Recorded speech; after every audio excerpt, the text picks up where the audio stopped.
Hey guys, tonight we begin a journey through history that might sound impossible to believe. Imagine this.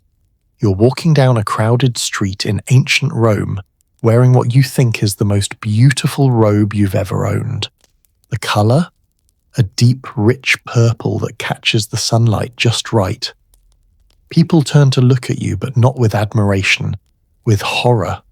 Within minutes, guards surround you. Your crime, the color of your clothing, your sentence, death. No trial, no mercy, no second chances. Just death for wearing the wrong color. Now, I know what you're thinking, that can't be real, right? Colors don't kill people. But here's the thing that kept me awake researching this story. For over 2,000 years in civilizations across the world, the color you wore could quite literally mean the difference between a long, peaceful life and a brutal execution. And we're not talking about just one color or one empire. We're talking about purple in Rome, yellow in China, gold in England, colors that were so forbidden, so sacred, that entire legal systems were built just to keep common people from wearing them. So before we dive deeper into this unbelievable story, I'd love it if you could help me out. If you're enjoying this journey already, go ahead and hit that like button.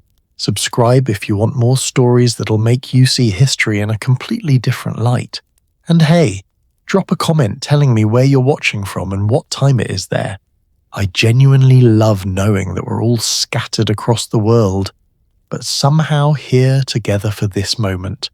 Now dim those lights if you can, get comfortable, maybe let a fan run in the background for that gentle white noise, and let's step back in time together. Picture yourself in Rome around the year 50 AD. The streets are alive with noise, merchants shouting, children running between marble columns, the smell of fresh bread mixing with incense from the temples. You're just an ordinary person, maybe a craftsman, maybe a shopkeeper. You work hard, you pay your taxes, you're loyal to the empire. Life isn't easy, but it's yours. One day, something extraordinary happens. Wealthy patron, perhaps someone you did work for, someone who appreciates your skill, gives you a gift. It's a piece of cloth, dyed in the most stunning shade of purple you've ever seen.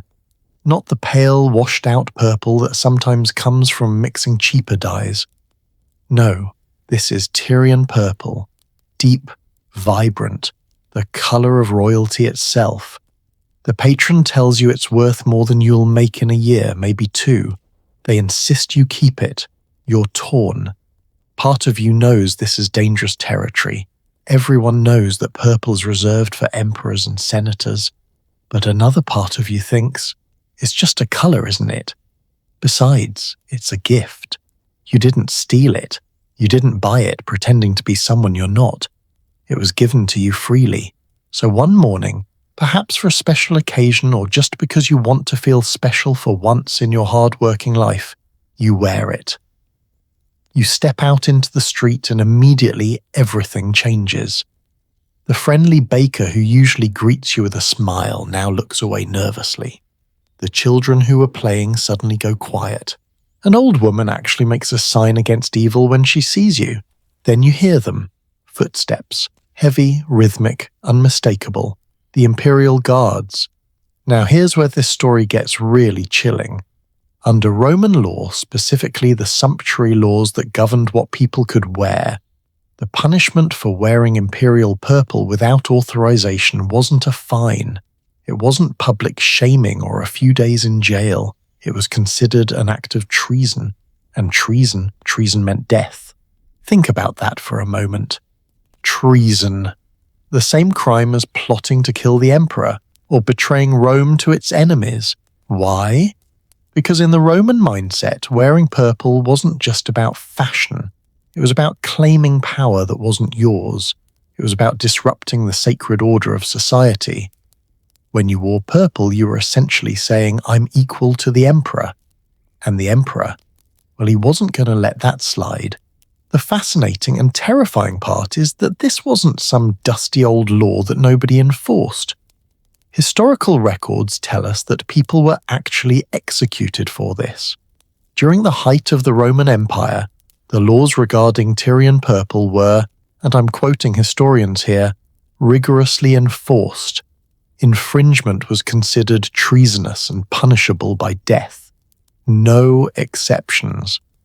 But here's what really gets me about this story. It wasn't just about control, it was about economics too. See, Tyrian purple, which we'll dive much deeper into in just a bit, was literally worth its weight in gold, sometimes more. We're talking about a dye so expensive, so difficult to produce, that in the year 301, a Roman emperor named Diocletian issued a price edict that valued 1 pound of purple dye at around 3 pounds of gold. 3 pounds of gold. For context, that's roughly $19,000 in today's money for just 1 pound of dye. So when someone wore purple without permission, they weren't just making a fashion statement. They were displaying wealth and status that threatened the entire social hierarchy. They were saying your rules don't apply to me, and in a world where the entire civilization was built on strict social classes, where everyone needed to know their place at a glance, that was unacceptable. Now I want you to imagine being that person again. Maybe you really didn't know better. Maybe you thought a gift was just a gift. But now you're surrounded by guards, and people you've known your whole life are backing away from you like you're cursed. You try to explain it was a gift, you meant no harm, you're loyal to Rome, but your words fall on deaf ears, because in that moment, you're not a person anymore. You're a threat to the natural order. You're chaos wrapped in purple cloth, the truly haunting part. This scenario played out in different forms across the ancient world. It wasn't just Rome. In Constantinople, the Byzantine Empire had similar laws, so strict that purple became synonymous with imperial power for 1,000 years. In China, it was yellow, bright yellow, that could get you killed. In England, during the reign of Queen Elizabeth I, wearing purple or gold without the proper rank could land you in prison and bankrupt your entire family.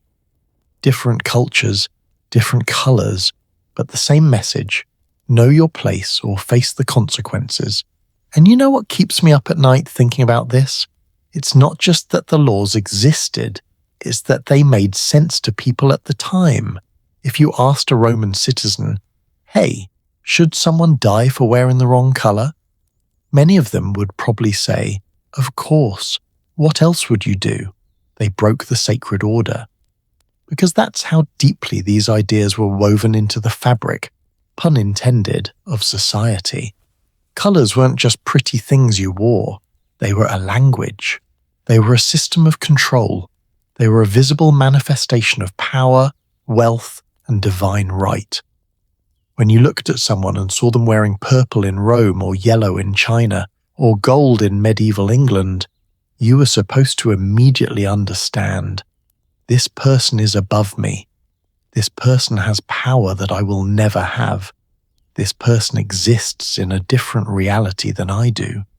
And if you dared to wear those colours without permission, you weren't just breaking a law. You were attempting to rewrite reality itself. You were saying that the natural order was wrong, that anyone could be powerful, that maybe, just maybe, colours were just colours and people were just people. For that thought, for that tiny act of rebellion wrapped in coloured cloth, you could lose everything. Your life, your family's honour, your very existence wiped from the earth as a warning to others. Don't get ideas above your station. But here's the question that's going to drive our entire journey tonight. Why? Why were certain colours so dangerous? What made purple worth more than gold? How was a dye extracted from sea snails powerful enough to topple empires? And perhaps most intriguingly, how did we go from a world where colours could kill you to one where anyone can wear anything they want?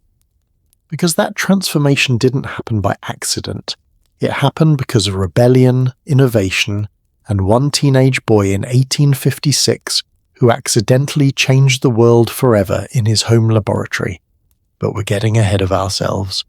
First, we need to understand what made these colours so special, so rare, so absolutely worth killing for. We need to travel to an ancient city on the coast of Lebanon, to factories that smelled so horrible they had to be built outside city walls, to a process so labour-intensive that it nearly drove an entire species of sea snail to extinction. We need to understand the true cost of purple, and trust me, the price was paid in more than just gold. So where does this story really begin? Let's travel back about 3,000 years to a city that most people today have never heard of, but which for centuries held one of the most valuable secrets in human history, the city of Tyre, located on the coast of what's now Lebanon, right where the Mediterranean Sea sparkles under the Middle Eastern sun. If you could visit Tyre in, say, 1500 BC, the first thing you'd notice, and trust me, you'd notice it from miles away, wouldn't be the beautiful architecture or the bustling harbours or the wealthy merchants. No, the first thing that would hit you would be the smell, and I mean hit you, like a physical wall of stench. Imagine the worst thing you've ever smelled.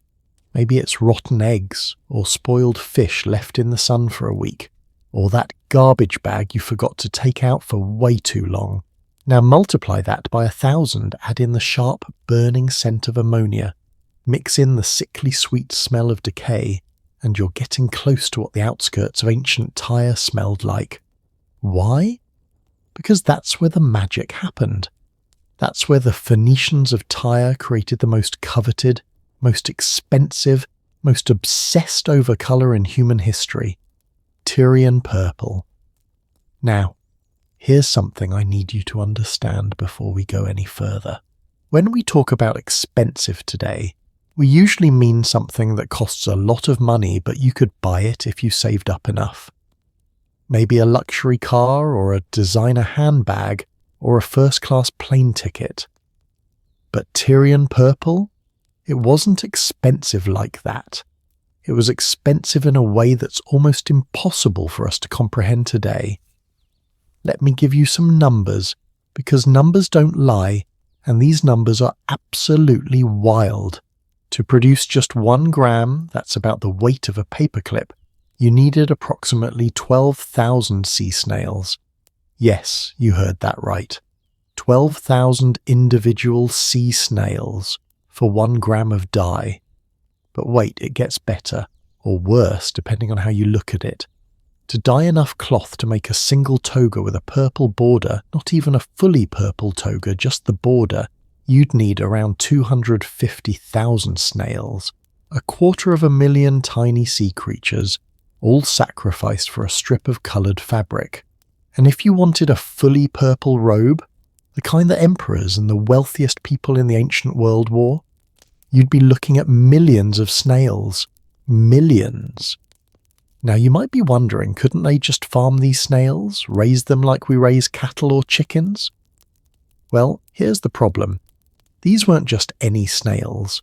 They were specific species, primarily the Murex brandaris and the Purpura hemostoma, and they lived in relatively deep water in specific areas of the Mediterranean.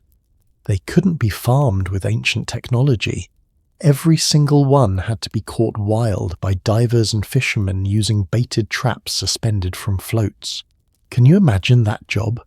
Day after day diving into the Mediterranean, setting traps, bringing up thousands upon thousands of snails, knowing that you'd need astronomical numbers of them to produce even a small amount of dye? It was back-breaking, dangerous work. And that was just the beginning, because once you had your snails, let's say you managed to collect a few thousand, then came the truly disgusting part. The dye itself came from a mucus gland inside each snail. Yes, mucus. Snail mucus. But you couldn't just extract it carefully while the snail was alive and comfortable. No, the snails had to be crushed, all of them, their shells cracked open, their bodies pulverized, and then, and this is where it gets really charming, they had to be left to rot. The Roman writer Pliny the Elder who lived in the 1st century AD and chronicled this process, described how the crushed snails were mixed with salt and left to ferment in large vats for about 10 days.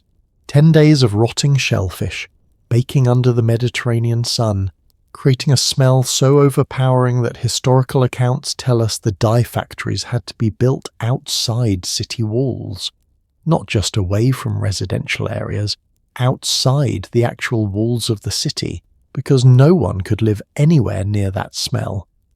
One ancient source described it as a smell so diabolical that no one could live next to it.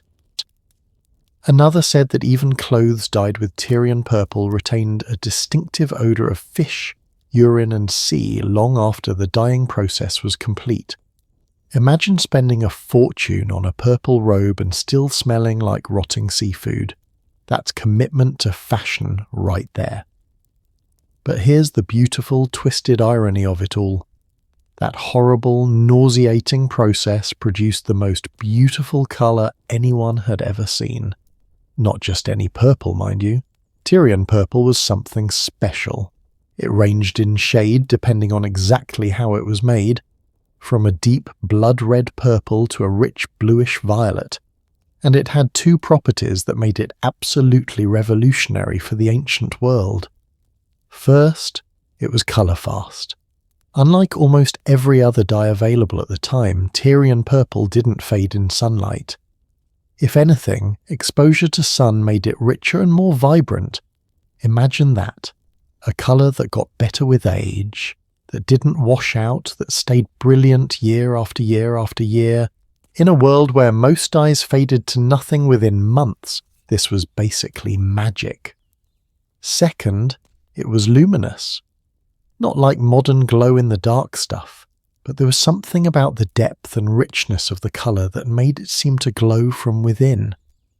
When someone wearing Tyrian purple walked by, you couldn't help but look. The colour commanded attention in a way nothing else did. And because of these properties, because of the insane difficulty and cost of production, and because of how stunning it looked, Tyrian purple became the single most expensive commodity in the ancient world per unit weight. More valuable than gold, more valuable than silver, more valuable than precious gems. Remember that price edict I mentioned earlier from Emperor Diocletian in 301 AD? 1 pound of Tyrian purple dye cost 150,000 denarii. To put that in perspective, at that time, a Roman soldier earned about 1,200 denarii per year.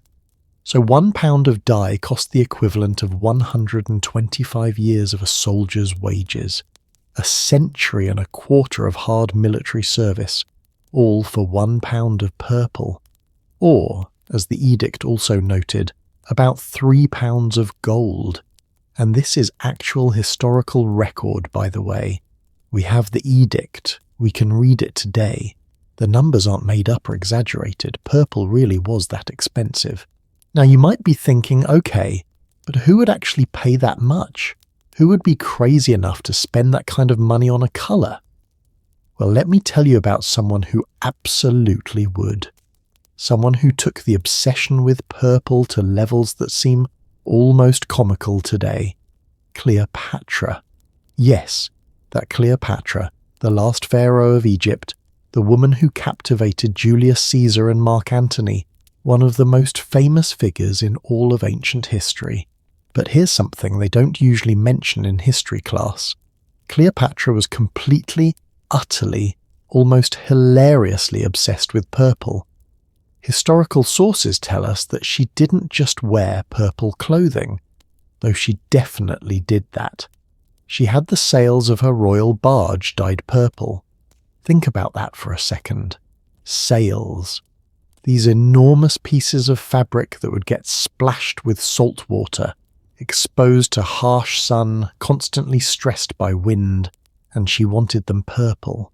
But it doesn't stop there. The walls of her palace? Purple. Her furniture? Purple. Even her sofas were covered in purple fabric. Imagine being so wealthy, so powerful that you could literally sit on a fortune every time you relaxed at home. And here's the thing.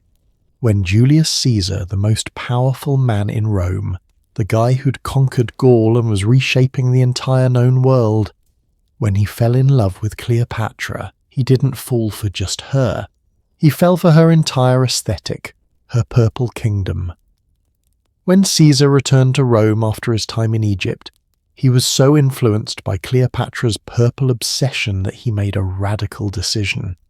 He declared that only he, Julius Caesar, could wear a fully purple toga. Not senators with their purple stripes, those were fine, but solid purple, that was Caesar's alone. Now this might seem like just an ego thing, and sure, ego was probably part of it, but there's something deeper happening here. By claiming purple exclusively for himself, Caesar was borrowing Cleopatra's visual language of power. He was saying, I'm not just a Roman general or a politician anymore. I'm something beyond that, something royal, something almost divine. The Roman patricians, by the way, thought this was deeply, deeply unfair. Historical records tell us they were outraged. Why? Because Caesar was the only Caesar. He'd created this exclusive category of purple wearing that included exactly one person, himself. It was the ultimate power move, really. Not just wearing purple, but making sure no one else could. But let's get back to the production side of things for a moment, because there's something I haven't told you yet that really drives home just how insane this whole operation was. At Sidon, another Phoenician city near Tyre that also produced purple dye, archaeologists have found something extraordinary. A mountain of discarded snail shells. Not a pile, not a heap, a mountain, 40 meters high. That's about 13 stories. A 13-story building made entirely of crushed murex shells, accumulated over centuries of dye production. Think about what that represents. Each of those shells was a snail that was caught, crushed, and processed. Millions upon millions of them, and that's just at one site. Tyre, the main producer, would have had even larger deposits. In fact, the industry was so intensive that they nearly drove the murex snail to extinction in the eastern Mediterranean. These snails that had existed for millions of years survived ice ages and countless natural changes. Humans almost wiped them out in just a few thousand years, all because we wanted fancy-coloured clothes. There's something both impressive and horrifying about that level of determination, isn't there? Humanity looked at a tiny sea snail, figured out that crushing it produced a beautiful colour, and then proceeded to slaughter millions of them, endure horrific smells, spend fortunes, and build entire economic empires around it. And people wonder why aliens don't visit us. But jokes aside, here's what really gets me about this story. The Phoenicians of Tyre knew they had something valuable. They knew that keeping the process somewhat mysterious, somewhat difficult to replicate, helped maintain their monopoly. So while they exported the dyed cloth throughout the ancient world, to Greece, to Rome, to Egypt, to Persia, they also kept their techniques as guarded secrets. They did eventually export the knowledge to their colonies, including Carthage in North Africa, which became another major purple production centre. But for centuries, if you wanted real, authentic Tyrian purple, you had to go through Phoenician merchants. They controlled the market absolutely. And the wealth this generated? It was staggering. Tyre became one of the richest cities in the ancient world. Its merchants were legendary. Its influence spread across the Mediterranean, all because they figured out how to make a colour from rotten snails. There's a certain poetry to that, I think. The most exclusive, most royal, most expensive colour in human history smelled absolutely terrible and came from crushing mollusks by the millions. Beauty and disgust all wrapped up together. But here's the question that leads us to our next part of the story. Once this expensive, exclusive dye existed, once it became associated with wealth and power and royalty, what happened when people tried to cross that line? What happened when someone who wasn't supposed to wear purple decided to wear it anyway? Because remember, we started this whole journey with a story about someone dying for wearing the wrong colour. And now that you understand what purple really was, how rare, how expensive, how absolutely impossible for ordinary people to obtain, you can probably imagine why the powerful decided that some colours needed to be illegal, why they built entire legal systems around controlling who could wear what. So let's talk about what happens when fashion becomes law, when colour becomes crime, and when emperors decide that beauty is too dangerous to be left to ordinary people. There's a moment in history that changes everything. For Rome, that moment came when Julius Caesar walked into the Senate, fresh from his Egyptian adventures with Cleopatra, and made a declaration that would reshape the entire concept of power, fashion, and law. He didn't just want to wear purple, he wanted to make sure no one else could. Now, before Caesar, Rome had what you might call a somewhat organized approach to purple. Senators could wear togas with a broad purple stripe, called the toga praetexta. It was a sign of their rank, their importance. Equestrians, the wealthy merchant class, could wear a narrower stripe. It was a visual hierarchy that everyone understood. You could tell someone's place in society just by glancing at the width of their purple trim. But Caesar? Caesar wanted more than a stripe. He wanted the whole thing. A toga entirely made of purple, what the Romans called a toga picta. And not just for special occasions. He wanted it to be his exclusive right, his alone. Think about the audacity of that for a second. Here's a man who's essentially saying, you know that colour that's worth more than its weight in gold? That colour that requires crushing 250,000 sea snails just to make enough for one garment? Yeah, that's mine now. Just mine. Nobody else gets to wear it fully. Not even the wealthiest senators. Not even people who could technically afford it. Just me. And here's the wildest part. He actually pulled it off. The Senate, despite their grumbling, and trust me, they grumbled a lot, went along with it. Because by that point, Caesar had the military power, the popular support, and frankly, the sheer force of personality to make it stick. But there's something brilliantly calculated about this move that I don't think gets talked about enough. Caesar wasn't just being vain, he was creating a new category of power. By making himself the only person who could wear full purple, he was visually separating himself from every other Roman. He was creating a visual language that said, I'm not just first among equals, I'm not just the most powerful senator, I'm something entirely different, something singular, something that's never existed in Rome before, and the patricians understood exactly what he was doing.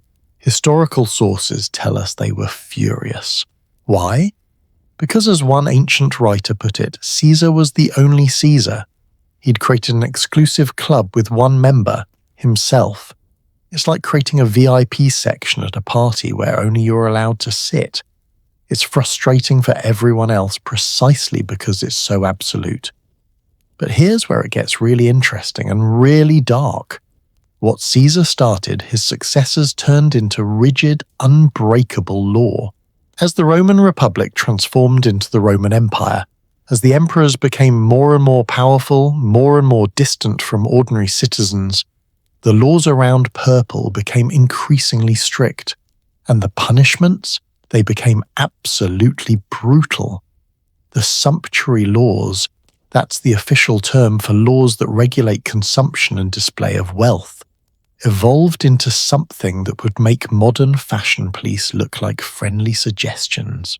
Under the emperors, wearing purple without authorization wasn't just illegal, it was treason.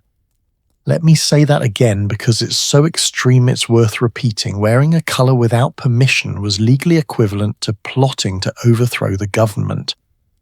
And the punishment for treason in Rome was death. Not a fine, not imprisonment, death. often in extremely unpleasant ways, crucifixion, being thrown to wild animals in the arena, or if you were lucky enough to be a Roman citizen, maybe just a straightforward execution. Now, I know what some of you might be thinking. Surely they didn't actually enforce this, right? Surely this was one of those laws that was technically on the books, but nobody really cared about. Like how it's technically illegal to carry an ice cream cone in your back pocket in some states. Nope. Historical records make it clear. During the height of the Roman Empire, these laws were, and I'm quoting directly from ancient sources here, rigorously enforced. The prohibition on Tyrian purple was serious business. Emperors had informants, guards, officials whose job it was to watch for anyone violating the dress codes.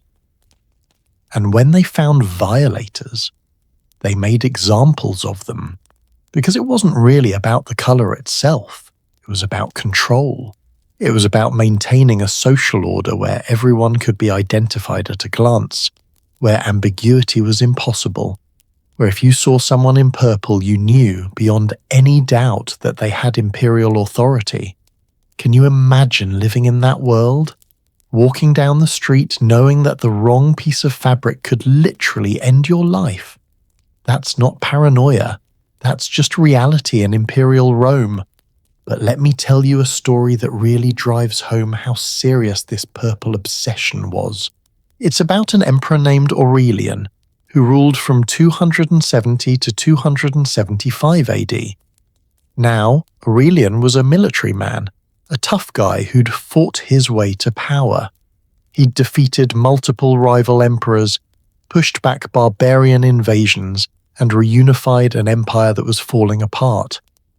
This was not a man who was afraid to spend money or show his power, but when his wife, the empress herself, mind you, not just some random woman, when she wanted to buy a shawl made from Tyrian purple silk, Aurelian said no. Not let me think about it. Not that's a bit expensive, dear. Just straight up no. Why? Because according to historical accounts, the shawl literally cost its weight in gold. And even for an emperor, someone who controlled the wealth of the entire Roman Empire, someone who could raise taxes or mint more coins if he needed money, even for him, that price was too much. Let me put that in perspective for you. The Emperor of Rome, the most powerful person in the known world at that time, the man who commanded legions and controlled provinces from Britain to Syria, told his own wife she couldn't have a purple shawl because it cost too much. That's not just expensive. That's I rule the world and even I can't justify this purchase expensive. And here's the thing that really gets me about this story. The fact that it was recorded at all tells us something important.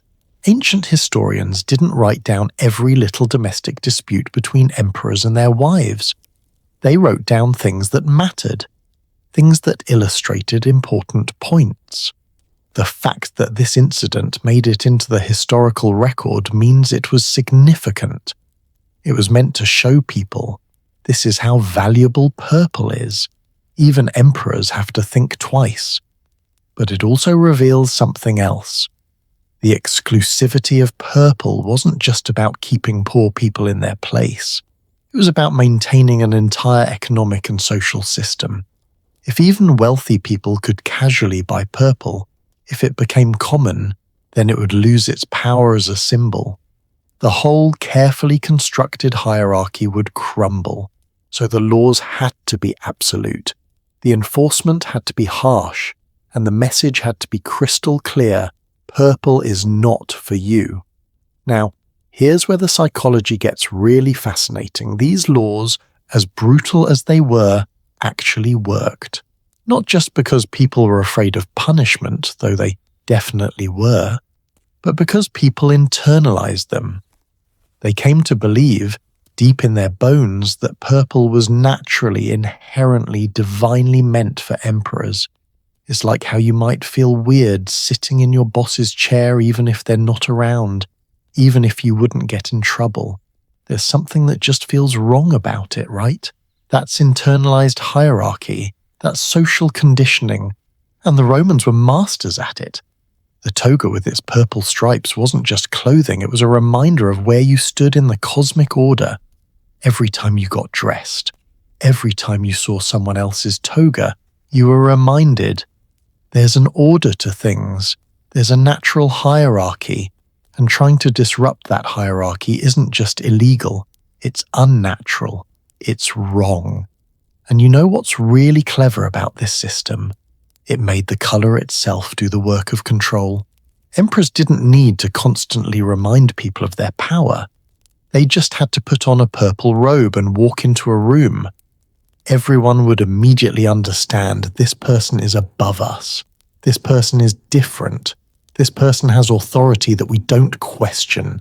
It's visual propaganda, really. The most effective kind because it doesn't feel like propaganda. It just feels like reality. But here's something I find both tragic and darkly amusing.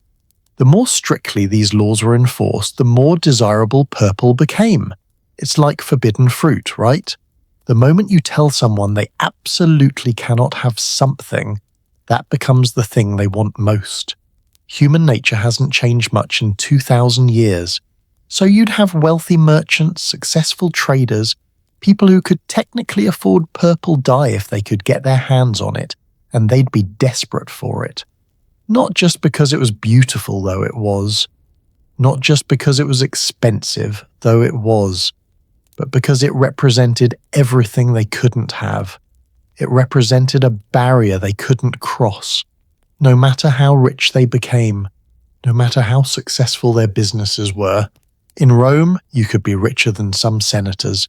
You could own land, employ hundreds of people, have a beautiful villa. But if you weren't born into the right class, if you didn't have the right title, you couldn't wear purple. Your money couldn't buy you that. And in a weird way, that made it even more valuable. It was the one thing that wealth alone couldn't purchase.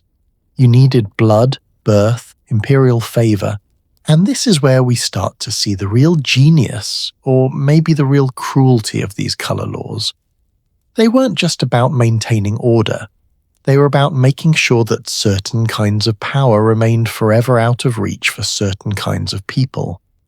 They were about ensuring that no matter how much money you made, no matter how talented or skilled or hard-working you were, there would always be a ceiling you couldn't break through, a color you couldn't wear, a status you couldn't claim.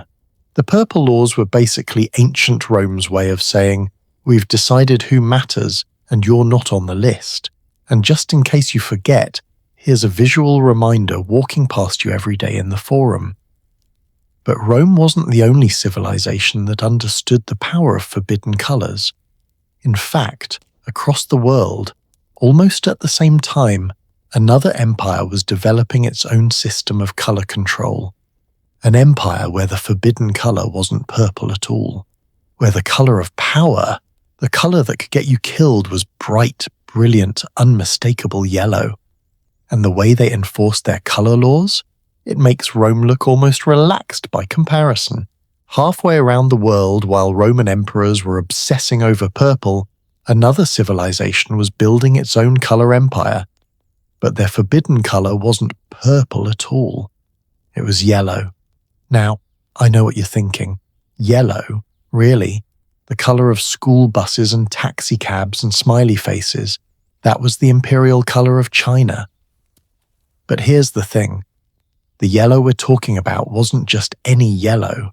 It was a specific, precise, almost magical shade called Minghuang, bright yellow, and it represented something so sacred, so cosmically significant, that even thinking about wearing it without permission could be dangerous. To understand why, we need to step back and talk about something that might sound a little philosophical at first, but I promise it'll blow your mind once you see how it all connects. Ancient Chinese civilization was built on a concept called wuxing, the 5 elements. Not elements like hydrogen and oxygen, but cosmic forces. Wood, fire, earth, metal, and water. And here's the crucial part. These weren't just random categories. They represented a complete system for understanding how the universe worked. Every direction had an element, Every season had an element. Every color had an element. And right at the center, literally the center of the entire cosmological map, was Earth. And Earth's color, yellow. So when a Chinese emperor wore yellow, he wasn't just making a fashion statement. He was literally embodying the center of the universe. He was wearing the cosmic order itself. He was making visible his role as the son of heaven, the one person who connected earth and sky, the one person who maintained balance in the entire world. That's a lot of pressure for one color to carry, right? But it gets even more specific than that. See, not just any yellow would do. Different shades of yellow meant different things, represented different levels of power. And the emperors and their courts developed an incredibly sophisticated system for controlling exactly who could wear exactly which shade. Let me paint you a picture. It's the Tang dynasty, around 650 AD. The emperor at the time is Gaozong, and he's walking through his palace. He sees one of his officials, a successful, respected man, wearing a robe that's, well, it's kind of yellowish. It's got that warm, golden tone that's beautiful in the sunlight, and Gaozong loses his mind. Why? Because that official is wearing reddish-yellow, the emperor's color, and Gaozong immediately declares, from this moment forward, commoners are forbidden from wearing this color, not suggested to avoid it, not discouraged from choosing it, forbidden, as in, if you wear it, there will be consequences. This is actually documented in historical records. Before Emperor Gaozong, reddish-yellow was just a color some emperors chose to wear because they personally liked it. After Gaozong, it became law. The emperor's color was no longer a preference, it was an exclusive right. And over the centuries, this system became more and more elaborate, more and more specific, until by the time of the Qing dynasty, which ruled from 1644 to 1912, China had developed perhaps the most complex color-based hierarchy system the world has ever seen. Here's how it worked. The emperor wore Minghuang, that bright, brilliant yellow I mentioned earlier. This was his alone. Absolutely no one else could wear this specific shade. Not even the empress got to wear this exact color, though she could wear yellow in general. But here's where it gets really interesting. The emperor's sons, they couldn't wear their father's yellow either. The crown prince, the heir to the throne, the next emperor in waiting, he could wear apricot yellow. It's a lighter, more orange-toned yellow. Still yellow, still imperial, but distinctly different from his father's color. Other princes, sons of the emperor who weren't heir to the throne, they got golden yellow. Again, yellow, but different. Softer, less brilliant. And members of the extended royal clan, the Aisin-Jioro family in the Qing dynasty, they had to wear blue or blue-black robes, not yellow at all. Even though they were literally related to the emperor by blood, even though they were part of the imperial family, yellow was off-limits. Can you imagine that? Being born a prince, living in the Forbidden City surrounded by unimaginable wealth and privilege, and still not being allowed to wear the same color as your father or older brother. It's like the universe's way of constantly reminding you, you're special, but not that special. You're royal, but not royal enough. And this wasn't just about the color itself. Oh no. This was tied into an even more elaborate system involving dragons. You see, in Chinese imperial culture, the dragon wasn't a scary monster like in European fairy tales. The dragon was the ultimate symbol of imperial power. It represented the emperor himself. And the number of claws on those dragons, that determined your rank. The emperor's robes, his dragon robes, featured 5 clawed dragons, 5 claws. That was the mark of true imperial authority. Those dragons were called long, and they were absolutely forbidden for anyone else to wear. But officials, nobles, even very high-ranking princes who weren't direct heirs, their robes could have dragons, but those dragons could only have 4 claws. 4-clawed dragons weren't even really called dragons. They were called mang, which means python, It's like calling someone a vice president instead of president. Close, but not quite the same thing. And this distinction was deadly serious. Historical records from the Ming dynasty, which came before the Qing, tell us that in 1111 AD, an imperial decree explicitly forbade all subjects from wearing dragon patterns. Any dragon patterns. The only exception, if the emperor personally gave you a dragon robe as a special gift. Otherwise, wearing a dragon, even a four-clawed one, was illegal. Think about the audacity of that law. The emperor basically said, this mythical creature that appears in our art, our stories, our culture, I own it now, all of it. You can't even have a symbolic representation of it on your clothes, unless I personally say you can. And the punishments for violating these colour and symbol laws, they were severe. The Chinese legal code didn't mess around. Depending on the severity of the violation and which dynasty you were living under, you could face heavy fines, loss of all your property, exile, or yes, execution. Now, here's a story that really drives home how seriously these laws were taken. During the Qing dynasty, there was a special garment called the huangmagua, the yellow riding jacket. These were short jackets designed for horseback riding, and they were bright imperial yellow. Who got to wear them? The emperor's personal bodyguards. But only while they were actively on duty escorting the emperor. The moment they finished their shift, off came the yellow jacket. Why? Because even though they were wearing it with permission, even though it was literally their uniform, the colour was so sacred that it couldn't be worn casually. It had to be tied to a specific function, a specific moment of service to the emperor. But here's what's really fascinating. Sometimes, the emperor would grant a yellow jacket to someone as a reward. Maybe a general who won an important battle, or an official who provided exceptional service. And this wasn't just a nice gift. It was one of the highest honours the emperor could bestow. It meant, you have served me so well that I'm allowing you to wear my colour. This practice became especially common after 1842, when China was basically in a constant state of war with foreign powers. The emperors needed to reward military leaders and keep them loyal, so yellow jackets became a form of currency, a way to say thank you that everyone understood was incredibly valuable. But here's the twist. Even if you received a yellow jacket from the emperor himself, you still had to be careful about when and where you wore it. It wasn't a free pass. It was a conditional privilege. You were borrowing the emperor's colour, not claiming it as your own. And God help you if you tried to fake it. There are records. Not many, because honestly, who would be stupid enough to try this? But there are records of people attempting to wear yellow without authorization. Maybe they were merchants who'd gotten wealthy and thought rules didn't apply to them. Maybe they were lower-ranking officials who wanted to appear more important than they were. Maybe they just really liked the colour.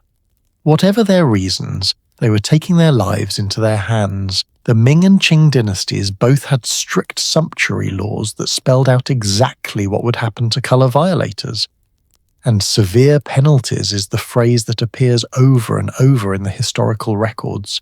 Here's what's particularly interesting about the Chinese system compared to Rome's purple laws. In Rome, the forbidden colour was expensive because it was physically difficult to produce. In China, yellow dye wasn't especially expensive or rare. You could make decent yellow dye from gardenia plants, which grew readily in China. Sometimes they'd enhance it with saffron to make it more vibrant, but the basic yellow was achievable. So the exclusivity wasn't about cost. It was entirely about law and cosmology. Yellow was forbidden because it represented cosmic authority, because it was the center of the universe made visible, because wearing it meant claiming a connection to heaven itself. That's a different kind of power than what Rome had with purple. Rome's power was economic. We control this expensive thing. China's power was spiritual. We control the cosmic order. And you know what? I think that made it even more absolute. You can imagine eventually finding a way to afford purple dye, or discovering a new source of it, or inventing a substitute. But how do you challenge a system that says a colour is sacred? How do you argue with cosmology? You can't. You just obey. And obey they did for over 1,000 years. From the Tang dynasty through the Qing dynasty, through invasions and rebellions and regime changes, the yellow laws held firm. Different dynasties had different specific rules. Different shades of yellow were forbidden at different times. But the basic principle remained. Yellow belongs to the emperor. Yellow is the center. Yellow is heaven's will made visible. Even today, if you visit Beijing and look at the Forbidden City, the Imperial Palace where China's emperors lived for nearly 500 years, what's the first thing you notice? The roofs, miles and miles of golden yellow glazed tiles gleaming in the sun. That colour, proclaimed across the entire palace complex, is a constant reminder to everyone in Beijing. The emperor is the centre of the world. The emperor connects earth to heaven. The emperor's authority is absolute. And here's something that gives me chills when I think about it. Those yellow roofs, they're still there. The emperors are gone. The last one abdicated in 1912. But the yellow remains. You can't wear it anymore with the same cosmic authority, but the colour still carries that weight, that history. When Chinese people today see that particular shade of yellow, they still think imperial.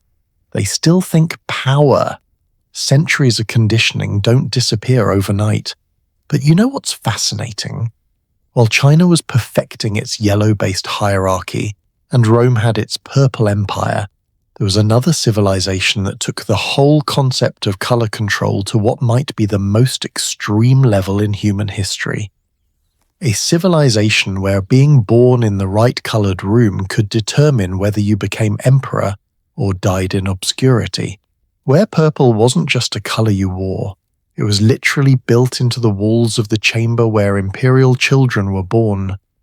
Where the very phrase "born in the purple" became a title, a status, a claim to power that lasted for 1,000 years. I'm talking about Byzantium, the Eastern Roman Empire, and their obsession with purple makes Julius Caesar look like an amateur.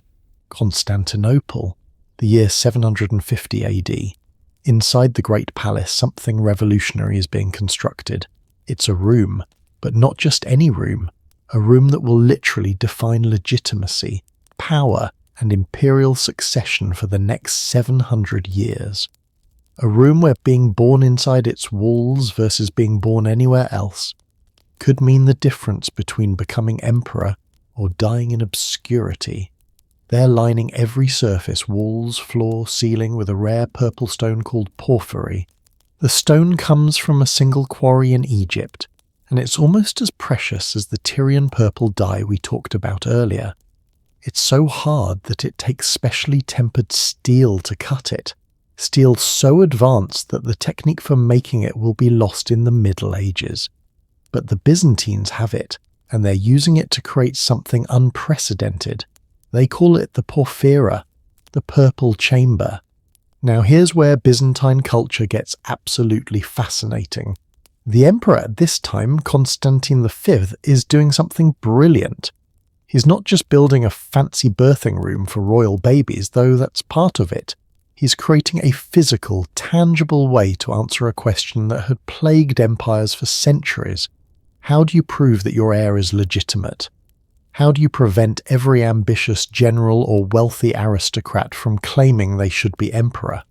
His answer: make purple literal, make it architectural. Make it so that legitimacy isn't just claimed, it's witnessed, it's physical, it's undeniable.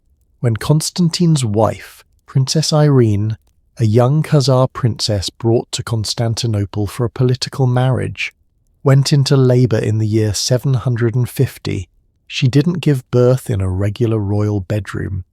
She gave birth in the porphyra, surrounded by purple stone, and when her son came into the world, he was immediately given a title that would change Byzantine history: Porphyrogenetos, born in the purple, And that title, it was everything. Let me explain how genius this system was. Before the Porphyra, if you were born before your father became emperor, you were just a prince. Sure, you were royal, but you weren't special. Your younger brother, born after your dad took the throne, might actually have a better claim to succession than you did. Imagine being the oldest son, watching your younger sibling get everything just because of when they were born. The timing of birth became more important than age, more important than ability, sometimes more important than anything else. But the Byzantines didn't see this as unfair. They saw it as divinely ordained. Being born in the purple chamber meant you were born while your father held divine authority. You were born into power. You absorbed it from your first breath. The purple stone literally surrounded you as you entered the world. It's like they took the concept of being born with a silver spoon and turned it up to 11. More like being born on a purple throne made of rare stone in a room that cost more than most kingdoms. And over the centuries, this system created some of the most fascinating and sometimes heartbreaking stories in Byzantine history. Take Emperor Constantine VII, born in 905 AD. His very name became Constantine VII Porphyrogenetos. That's not just a title. That became how he was known to history. Constantine the Purple-born. It was so central to his identity, so crucial to his claim to power, that it became part of his name forever. And boy, did he need that legitimacy. Constantine was born to Emperor Leo VI and his fourth wife Zoe. Fourth wife. In Byzantine culture, that was already scandalous. The church was not happy. There were questions about whether the marriage was even valid, which meant questions about whether Constantine was legitimate. But Constantine had one undeniable fact on his side. He was born in the Porphyra. He was Porphyrogenitos. That purple room saved him. His childhood was rough, by the way. His father died when Constantine was just shy of his 8th birthday. His uncle Alexander became regent, and according to historical accounts, Alexander openly boasted that he was going to have Constantine castrated. Castrated? Because a castrated man couldn't become emperor. That was Byzantine law. But the people of Constantinople wouldn't allow it. Why? Because Constantine was purple-born. He had that sacred legitimacy, and for decades, through multiple regents trying to seize power, through political chaos and near-civil wars, Constantine held on to his claim to the throne by constantly reminding everyone, "I was born in the purple. That makes me different from all of you." He didn't actually rule in his own right until he was almost 40 years old, but he survived. And when he finally became emperor, he wrote extensively about Byzantine ceremonies, including detailed descriptions of the rituals surrounding the birth of Porphyrogenetos children. He wanted to make sure everyone understood exactly how sacred this was. But here's where the Byzantine purple obsession extended beyond just that special room. The entire imperial family wore purple. Purple robes, purple shoes, purple everything. But the shade and the amount of purple you could wear depended on your exact relationship to the emperor. The emperor wore solid purple, head to toe. The empress could wear purple, but sometimes a slightly different shade. Porphyrogenitus children wore purple with gold thread. Other royals who weren't purple-born might get purple trim, but not full purple robes. And here's the kicker. Byzantine sumptuary laws explicitly forbade anyone outside the imperial household from wearing purple at all. Not a stripe, not a trim, nothing. Purple was so exclusively imperial that even thinking about wearing it if you weren't royal was basically treason. But it gets even more extreme. The Byzantines signed official documents in purple ink. Purple ink! Like they had special ink made from purple dye. Presumably not the full-strength Tyrian purple, because that would be insanely expensive, but still purple. And only the emperor could use it to sign decrees. Can you imagine that level of colour coordination? Not just your clothes, but your office supplies had to match your brand. That's commitment to an aesthetic. And here's something that's both beautiful and a little sad. There's a Byzantine princess named Anna Komnena who lived in the 12th century, and she wrote a biography of her father, Emperor Alexios I. In it, she describes the purple chamber because she was born there. She was porphyrogenate, the feminine form. She talks about how the room was perfectly square from floor to ceiling, with the ceiling ending in a pyramid shape. Every surface, walls, floor, ceiling, covered in imperial porphyry, which she describes as generally of a purple colour throughout but with white spots like sand sprinkled over it. Reading her description, you can feel how much pride she had in being purple-born. It wasn't just a fact of her birth, it was central to her identity. And even though she was a woman in a male-dominated world, even though she never became empress herself, that purple birth gave her a status that nobody could take away. But here's where the purple obsession created some really interesting political situations.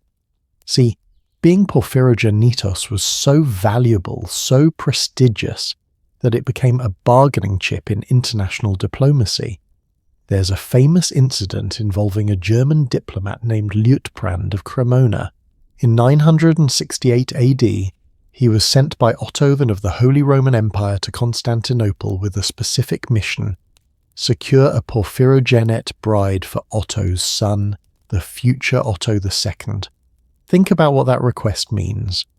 Otto was basically saying, we want a princess born in the purple to marry our prince. We want that legitimacy. We want that sacred Byzantine authority to flow into our bloodline. And do you know what the Byzantine emperor said? No, flat out refused. Not because Otto's empire wasn't important, it was. Not because the match wasn't politically useful, it might have been, but because porphyrogenate princesses were too valuable to just give away. In fact, Emperor Constantine VII, that same purple-born Constantine we talked about earlier, he wrote explicitly that porphyrogenate princesses should never be married to foreigners. He compared them to imperial insignia and to Greek fire, the Byzantine secret weapon. They were state secrets. They were too precious to share. Imagine being a princess and being told, "You're so valuable that we can't let you marry anyone outside our empire. You're not a person, you're a strategic asset." That's got to mess with your head a bit, right? But sometimes, political necessity overruled even these sacred prohibitions. There are records of porphyrogenate princesses being sent to foreign courts when Byzantium desperately needed an alliance. When they did, it was huge news. It meant Byzantium was either incredibly confident or incredibly desperate. Now, here's what really strikes me about the Byzantine purple system. It lasted for centuries, not decades, centuries. From the 8th century, when Constantine V built the porphyra, until the fall of Constantinople in 1453, being purple-born mattered. Through multiple dynasties, through civil wars, through the Crusades, through economic collapse and revival, that purple room and what it represented endured. Why? Because it solved a fundamental problem of monarchical succession. It created a clear, visible, undeniable marker of legitimacy. You couldn't fake being born in the porphyra. There were witnesses, doctors, midwives, court officials. The birth was ceremonial, recorded, witnessed by the entire court. And once you were porphyrogenitos, nobody could take that away from you. You might lose power, you might be exiled, you might be imprisoned, but you were still purple-born. That identity was yours forever.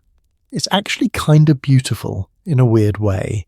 In a world full of uncertainty, where emperors were assassinated and coups happened regularly, where nothing felt permanent, that purple chamber represented something stable, something that couldn't be changed or rewritten.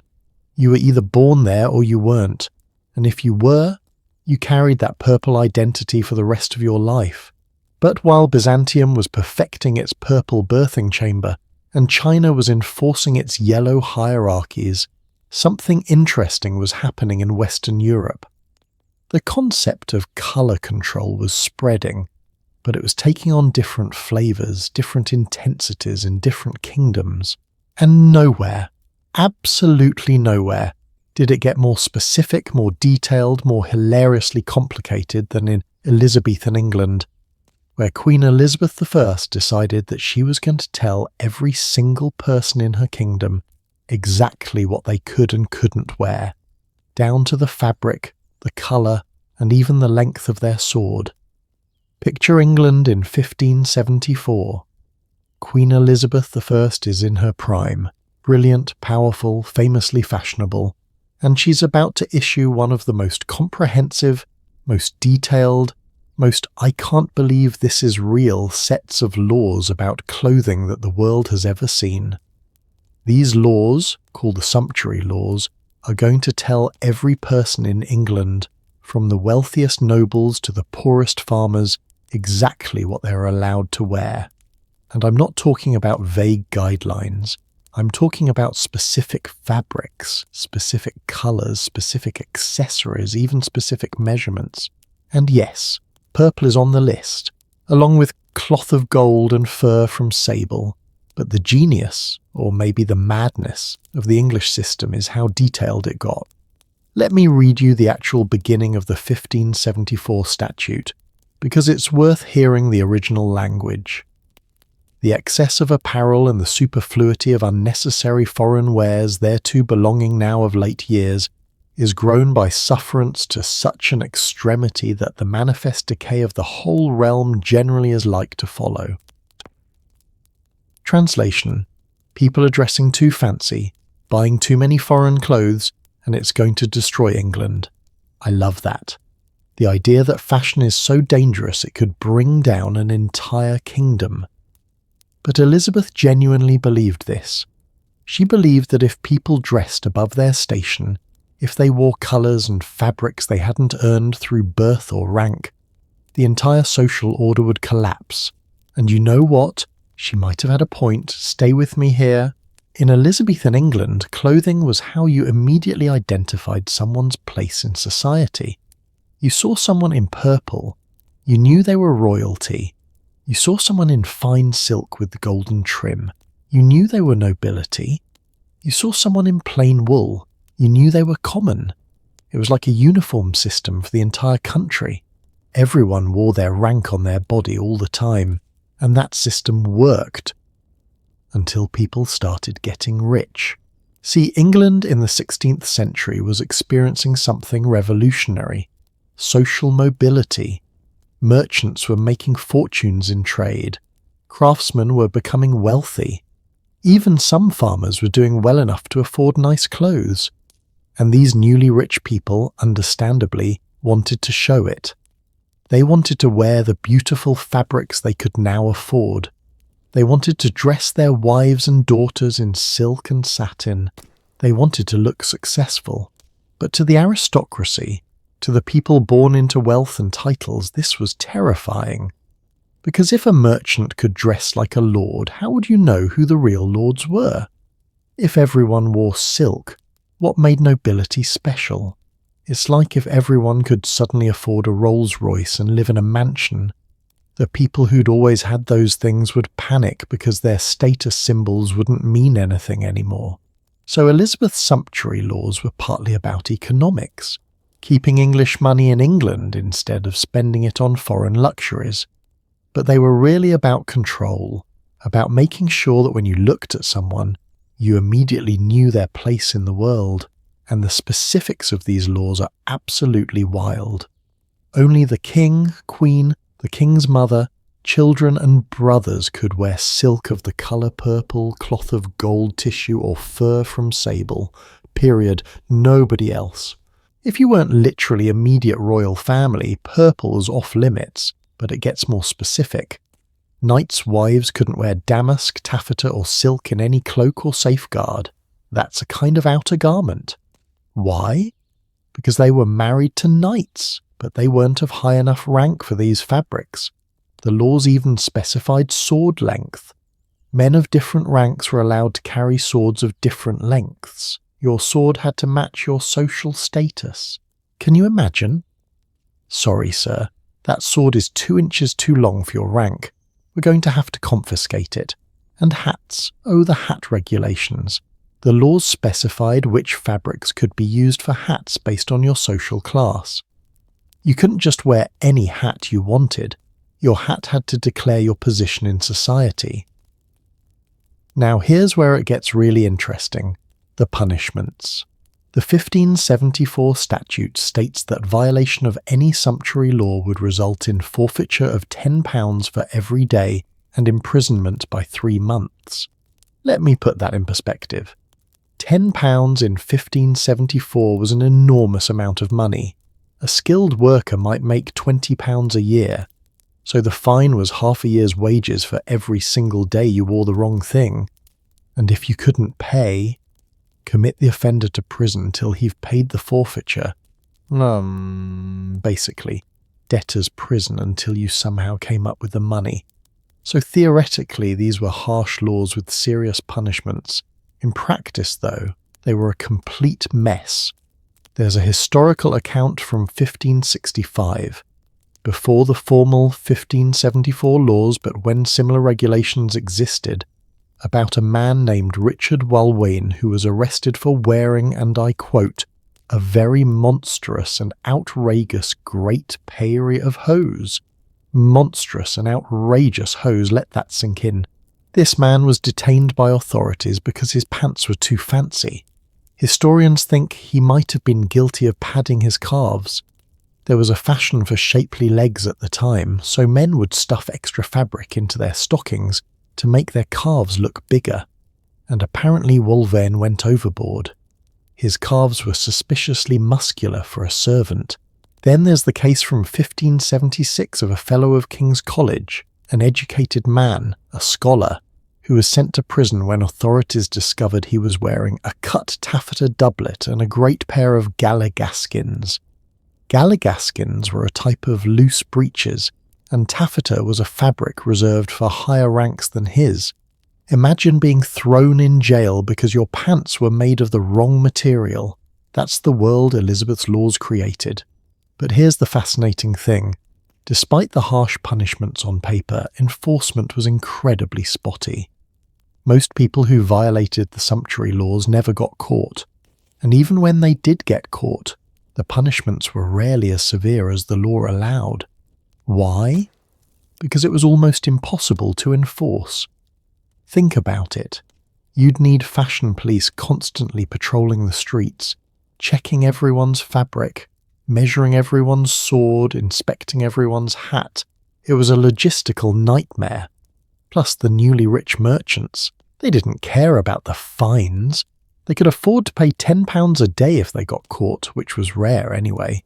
The laws were supposed to keep them in their place, but all they really did was create a system where wealthy people could essentially buy the right to dress however they wanted by occasionally paying fines. It's like parking tickets for rich people today.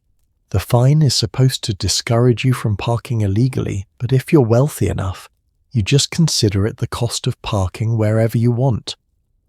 But while enforcement was weak, the psychological impact was real. Even if you could technically afford the fine, wearing forbidden colours or fabrics felt transgressive. It felt like you were breaking a cosmic rule, not just a legal one. There's a scholar named Carlo Belfanti who wrote that in Elizabethan England, a person's clothing was a largely accurate indicator of social class and or ethnic group, as well as marking age, profession, and of course sex. Social hierarchies were faithfully reflected in hierarchies of appearance. In other words, your clothes were your identity. They told everyone who you were, what you did, where you fit in the grand scheme of things, and changing your clothes, dressing above your station, wasn't just illegal, it was lying about who you were, and there's something deeply human about that anxiety, isn't there? Even today, we judge people by their appearance. We make assumptions about someone's wealth, education, and status based on what they're wearing. The difference is, in Elizabethan England, those assumptions were backed by law. You were supposed to look like what you were, and if you didn't, well, you were a problem that needed to be solved. But here's my favourite part about the Elizabethan sumptuary laws. They eventually failed, not because people stopped caring about them, but because they became impossible to maintain. By 1604, the laws were repealed. After decades of trying to control what people wore, the government basically threw up its hands and said, "Fine, wear whatever you want, we give up." Why did they fail? Because you can't legislate fashion when the economy is changing, when merchants are getting wealthy and demanding the same lifestyle as aristocrats, when foreign trade is bringing in new fabrics and new ideas, when social mobility becomes real, not just theoretical. The sumptuary laws were trying to freeze society in place, to maintain a hierarchy that was already crumbling. And in the end, fashion won. People's desire to express themselves, to show their success, to wear beautiful things, that desire was stronger than any law. But England wasn't alone in trying to control fashion through law. In fact, all across the world, different cultures were creating their own versions of sumptuary laws, each reflecting their own unique values and fears. And some of them make Elizabeth's detailed regulations look positively relaxed. Let's take a trip around the world, because colour control wasn't just a European or Asian thing, it was everywhere. And each culture brought its own unique flavour of "don't you dare wear that colour." Let's start in Japan during the Edo period, from 1603 to 1868. The Tokugawa shogunate, which ruled Japan during this time, had their own elaborate sumptuary laws.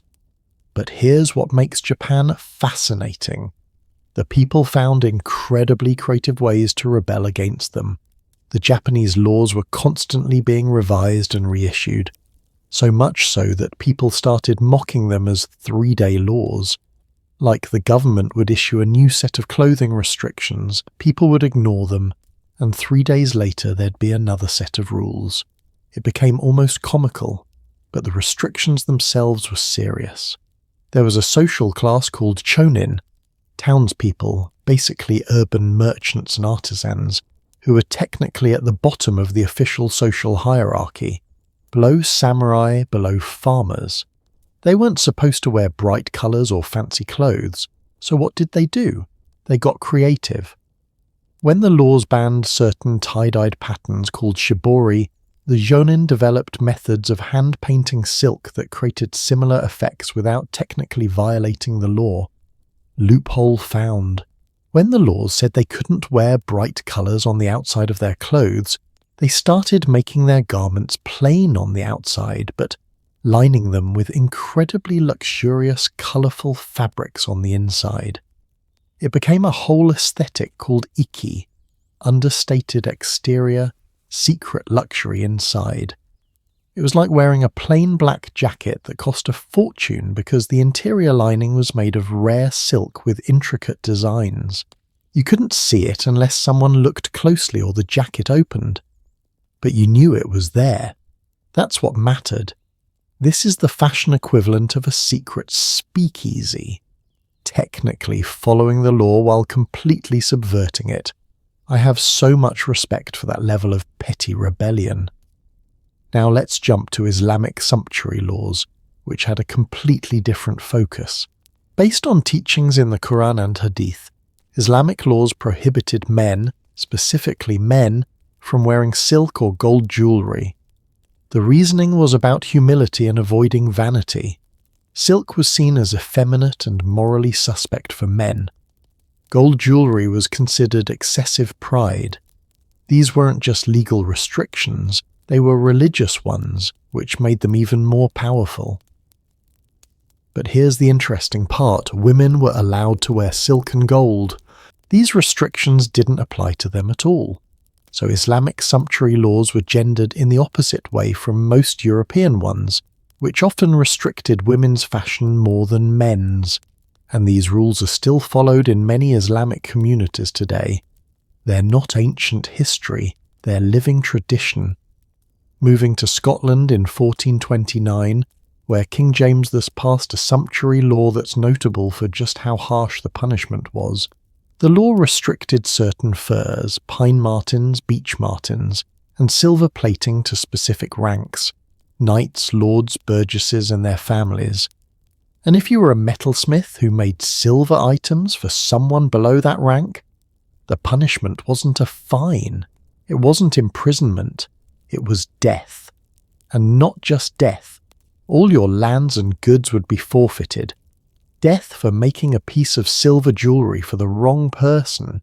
That's intense, Scotland. The law also restricted embroidery and pearls, and had specific rules about how long common people's coloured clothes could be. Yeomen and commoners couldn't wear coloured clothes that went below the knee. Above the knee was fine, below the knee, illegal. Can you imagine a police officer measuring your hem? Sir, this coloured tunic is 3 inches below your knee. I'm going to have to write you up. Let's look at modern-day Bhutan, because yes, colour laws still exist in some places. In 1989, Bhutan made traditional dress compulsory in certain situations under laws called Driglam Namja. When visiting government offices, going to school, attending formal events, you had to wear traditional Bhutanese clothing. And part of that traditional clothing is the kabni, a long scarf whose colour is strictly regulated by rank and position. Only the king of Bhutan and the chief abbot can wear saffron yellow. Government officials have specific colours based on their position. Common people wear white. This isn't ancient history. This is happening right now. In 2024, if you visit Bhutan and go to a government building, you'll see people wearing these colour-coded scarves, immediately identifying their place in society. But here's what's interesting about all these different systems. They reveal what each culture valued and feared. China's yellow laws were about cosmology, the emperor as the centre of the universe. It was spiritual control. Rome's purple laws were about economics and visible hierarchy. Only the wealthy and powerful can afford this, so wearing it means claiming power. Byzantine purple was about legitimacy, proving your right to rule through where you were born. English sumptuary laws were about social order. Everyone needs to visibly stay in their place or society collapses. Japanese laws were about maintaining power for the samurai class, but they accidentally created a sophisticated culture of subversion. Islamic laws were about religious humility and gender roles. Scottish laws were about... honestly, Scotland just seems to have been really intense about enforcement. Each system reflects the anxieties of its culture. What were they afraid would happen if colour control broke down? And here's something I find fascinating. Despite all these laws, despite centuries of colour control across multiple continents, people kept rebelling. Not always openly, not always successfully, but constantly. There are records throughout history of people being punished for wearing the wrong colours, which means people kept trying. They kept pushing boundaries. They kept thinking, maybe I can get away with it. Maybe the rules don't apply to me. Maybe fashion is worth the risk. And sometimes they were right. Sometimes they did get away with it. Sometimes the rules were so complex or so poorly enforced that people could bend them. In Ming China, historical sources complain about sons of nobles habitually wearing their father's official robes with forbidden patterns. Even after they'd been dismissed from official positions, they'd just wear them at home. The law said only certain ranks could wear certain patterns, but if you were wearing it in your own house, who was going to stop you? Even emperors sometimes undermined their own laws. Ming writers complained that emperors would bestow robes with forbidden designs on their favourites without regard to whether their rank actually allowed them to wear those patterns. The emperor himself was breaking his own colour rules. It's like when your parents make a rule and then immediately break it themselves. Do as I say, not as I do on an imperial scale. And you know what this tells me? That throughout history, despite the death penalties and the fines and the imprisonment and the social shame, human beings have always believed that fashion, the ability to express yourself through what you wear, to present yourself how you choose, is worth fighting for, even when it's dangerous, even when it's illegal, even when it marks you as a rebel or a criminal or someone who doesn't know their place. The desire to wear what you want, to adorn yourself with beautiful colours, to express your identity through clothing, that desire is apparently stronger than fear, stronger than law, stronger than centuries of tradition telling you that you're not good enough for that colour. And that brings us to a crucial question. How did we get from that world where colours could kill you to our world, where you can walk into any store and buy a purple shirt without worrying about execution? Because something happened. Something changed. And that change started with the teenage boy in a home laboratory in London, trying to cure malaria and accidentally discovering something that would democratize colour forever. But before we get to the revolution that changed everything, we need to talk about the people who didn't wait for permission. The rebels, the risk-takers, the ones who looked at centuries of colour laws and said, I'm going to wear it anyway. Because here's the thing about forbidden things. They don't stop being desirable just because they're forbidden. If anything, prohibition makes them more tempting. And throughout history, there were always people brave enough, or foolish enough, or desperate enough to cross the line. Let me tell you about some of them. Ming Dynasty China, sometime in the 1500s. There's a frustrated bureaucrat writing a complaint, and you can feel his exasperation through the centuries. He's complaining about the sons of nobles, young men who are technically only 8th rank, pretty low in the official hierarchy, who are habitually wearing their father's official robes. These robes are patterned with qilin, those dragon-like creatures with cloven hooves that we mentioned earlier. Only high-ranking officials are supposed to wear qilin patterns, but these young nobles don't care. They wear them at home. They wear them even after they've been dismissed from official positions.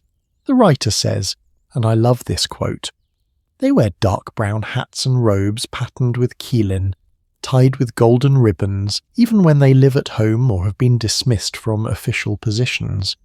Even when they live at home. Like they're not even trying to pretend they have the right to wear these patterns. They're just wearing them because they can, because they're at home, because who's going to stop them? And here's what's fascinating. The writer isn't saying these people are being arrested or executed. He's just complaining about them, which means this was common enough to be frustrating but not common enough to be effectively punished. It's like how teenagers today will break curfew knowing their parents will be mad but probably won't actually ground them. The risk is worth it for the thrill. But it wasn't just rebellious young nobles. Even emperors sometimes broke their own rules. The same Ming writer complains that emperors would bestow forbidden robes on their favourites without regard to whether their status merited the design. Think about that. The emperor himself, the guy who made the rules, is breaking them because he likes someone. I know you're not supposed to wear this, but I like you. So here's a robe with forbidden patterns. Enjoy! And what's everyone else supposed to do? Tell the emperor he's wrong? Good luck with that. But despite the complaints, despite the law-breaking that clearly happened regularly, Ming society maintained its obsession with these symbols. You know why? Because even though the rules were broken, even though enforcement was inconsistent, the rules still defined what was desirable. Another Ming scholar wrote something really insightful about this. He said that despite people's contempt for the law, they paradoxically reaffirmed the hierarchy it was meant to enforce. They didn't crave qilin robes because they were more beautiful than other patterns. They wanted them specifically because they were associated with high-ranking officials. The forbidden nature of the patterns made them valuable. If anyone could wear them, they'd be meaningless. But because they were restricted, because wearing them was technically illegal, They became status symbols worth breaking the law for. It's brilliant psychology, really. The law creates the value of the thing it's trying to restrict. Now let's jump to Byzantium, because they had their own colour scandals, and some of them are absolutely wild. There's this incident in 1044 involving Emperor Constantine IX Monomachos. Now Constantine was married, technically, to two co-empresses, the sisters Zoe and Theodora. Both were porphyrogenitoi, purple-born, last surviving members of the Macedonian dynasty. They were the source of Constantine's legitimacy. But Constantine also had a mistress. Her name was Maria Sclerina, and he was absolutely besotted with her. He wanted to honour her, elevate her, maybe even make her empress, and the people of Constantinople, they rioted. Historical sources record the people literally protesting in the streets, shouting, "We don't want the Sclerina as empress. We don't want her to cause the death of our mothers, the porphyrogenitoi Zoe and Theodora." Notice what they're calling the actual empresses, our mothers, the purple-born empresses, the legitimate ones, and Maria Sclerina. No matter how much the emperor loved her, no matter how much power she might accumulate, she wasn't purple-born. She couldn't be empress. The people wouldn't accept it. Now, we don't have detailed records of exactly what Maria wore, but you can bet she was pushing the boundaries of what was acceptable for her rank. Mistresses of powerful men always do, and in a society where purple was sacred, where being purple-born defined legitimacy, any attempt by a non-purple-born woman to wear imperial colours would be seen as an outrage. This wasn't just about fashion, it was about protecting the cosmic order. The purple-born empresses represented continuity, legitimacy, divine favour. Maria was an outsider trying to claim status that wasn't hers, and the people rioted to protect that boundary. Think about that. Regular citizens taking to the streets, risking their safety, because someone was wearing colours or claiming status above their station. That's how seriously people took this stuff. But let's talk about a different kind of tragedy. One that's less about political intrigue and more about ordinary people caught in an impossible situation. Elizabethan England again. You're a merchant. You've worked hard your entire life. You've built a successful business. Maybe you import spices, or you're in the textile trade, or you've got a really profitable workshop. You're wealthy, genuinely wealthy. Richer than some knights, richer than some low-level nobles, and you want to dress like it. Why shouldn't you? You've earned this money. You can afford beautiful fabrics. Your wife deserves nice clothes. Your daughters should be able to hold their heads high in society. But the sumptuary laws say no. They say that no matter how much money you have, if you weren't born into the right class, you can't wear silk. You can't wear certain colours. Your wife can't wear taffeta or damask in her cloak. The laws literally say your money doesn't matter. Your success doesn't matter. Your rank at birth is all that counts. Can you imagine how frustrating that must have been? You're sitting on a pile of gold, you've worked harder than half the aristocrats who get to wear purple and silk, and you're told too bad. You're not good enough. You'll never be good enough no matter what you accomplish. So what do? Do you follow the law and accept your place? Or do you say, screw it, I'm wearing silk anyway?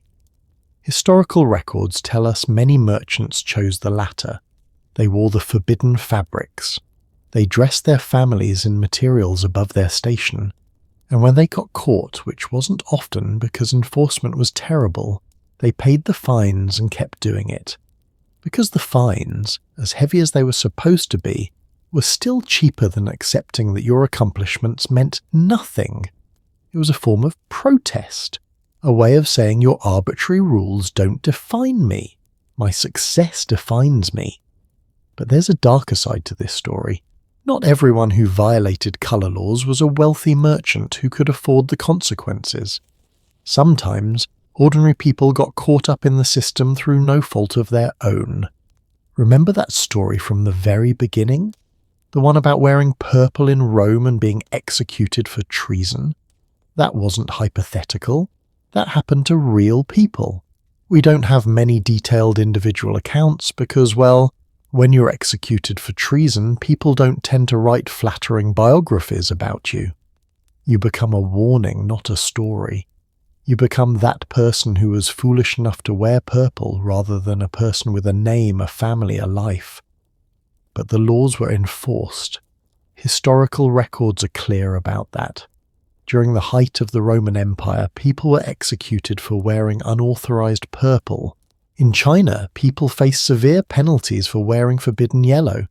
In England, people were imprisoned for wearing the wrong fabrics, and a lot of those people probably had no idea they were breaking the law.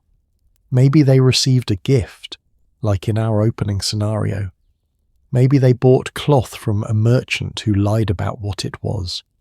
Maybe they inherited clothes from a wealthier relative and thought it would be wasteful not to wear them. And then one day they step outside and suddenly they're criminals. Suddenly they're threats to the social order. Suddenly their life is in danger because of the colour of their shirt. That's not justice. That's not even logical law enforcement. That's just cruelty wrapped in the language of maintaining social order. And here's what really gets me. The people enforcing these laws probably believed they were doing the right thing. They believed that colour control was necessary for civilization to function. They believed that letting people wear whatever they wanted would lead to chaos. From their perspective, executing someone for wearing purple wasn't murder. It was protecting society. It was maintaining the natural order. It was preventing anarchy. But from the perspective of the person being executed, they just wanted to wear something beautiful. They just wanted to feel special for once.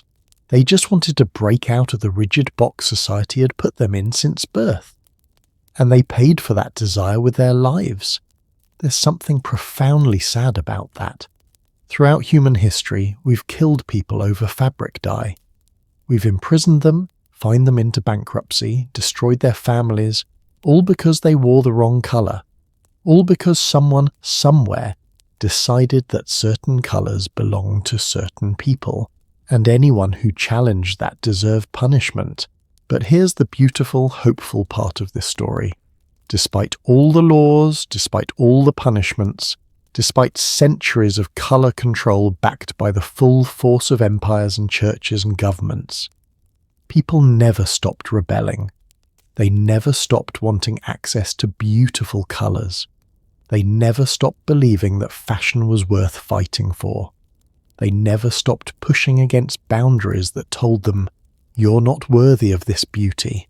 And eventually, all of that collective defiance, all of those small acts of rebellion, created a world where someone could say, "What if we didn't need to crush 250,000 sea snails to make purple? What if we could make it in a laboratory? What if we could make it so cheap that anyone could afford it? What if we democratized colour itself?" That's exactly what happened in 1856 in a home laboratory in London when an 18-year-old boy accidentally changed fashion forever. Easter break 1856, London. A teenage boy is hunched over his makeshift laboratory in his parents' house, and he's trying to save the world from malaria. His name is William Henry Perkin. He's 18 years old, and he has absolutely no idea that in the next few hours he's about to accidentally destroy a 2000-year-old monopoly on colour, democratise fashion, and become one of the wealthiest men in England. But let's back up a bit because Perkin's story is too good to rush through. William Perkin wasn't just some random kid playing with chemistry sets. He was brilliant. Genuinely, remarkably brilliant. At 15, he was enrolled at the Royal College of Chemistry in London, studying under August Wilhelm von Hofmann, one of the most respected chemists of the era. And Hofmann had mentioned, almost casually in a conversation, how valuable it would be if someone could synthesize quinine. You see, quinine was this miraculous drug that treated malaria, a disease that was killing millions of people every year, especially in tropical colonies. But quinine came exclusively from the bark of cinchona trees, which only grew in South America. It was expensive, hard to obtain, and supplies were limited. If someone could make synthetic quinine in a laboratory, that would be revolutionary. That would save countless lives. That would make someone very, very famous and very, very rich. So Perkin, during his Easter vacation, when most 18-year-olds would be, I don't know, hanging out with friends or sleeping in, decided he was going to synthesize quinine in his home laboratory by himself. The confidence of youth, right? His approach was based on the scientific understanding of the time, which, in retrospect, was completely wrong. He thought that if he took aniline, a compound derived from coal tar, and oxidized it with potassium dichromate, he might be able to rearrange the molecular structure to create quinine. Spoiler alert, that's not how chemistry works. At all. The molecular structures are too different. Modern chemists look at Perkin's approach and just shake their heads. It was never going to work. But Perkin didn't know that. He was 18 and optimistic and thought, why not try? So he set up his experiment. He mixed his chemicals, he added the oxidizing agent, and he waited. What he got was a black sludge, a thick, dark, oily, completely useless-looking mess at the bottom of his flask. This is the moment where most people would have said, well, that didn't work. Let me clean up and try something else. But Perkin did something different. As he was cleaning out his flask with alcohol, he noticed something strange. When the alcohol hit that black sludge, it started dissolving it, and the solution turned purple. Not brown, not grey, purple. A beautiful, rich, vibrant purple. And Perkin, brilliant, curious 18-year-old Perkin, immediately realized, wait, this is a dye. This could color fabric. Now remember everything we've talked about so far. Purple has been the most expensive, most exclusive color for thousands of years. Tyrian purple, extracted from sea snails, cost more than gold. Only emperors and the wealthiest people in the world could afford it. It was the ultimate status symbol, and Perkin just made it from coal tar in his home laboratory by accident, while trying to do something completely different. Do you understand how insane this is?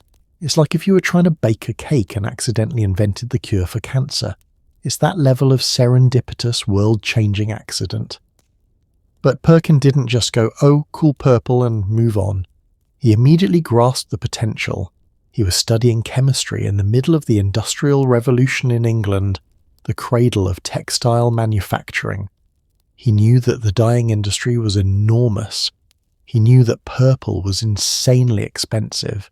He knew that if he could produce this color cheaply and consistently, it would be valuable. So he did something that probably drove his teacher crazy.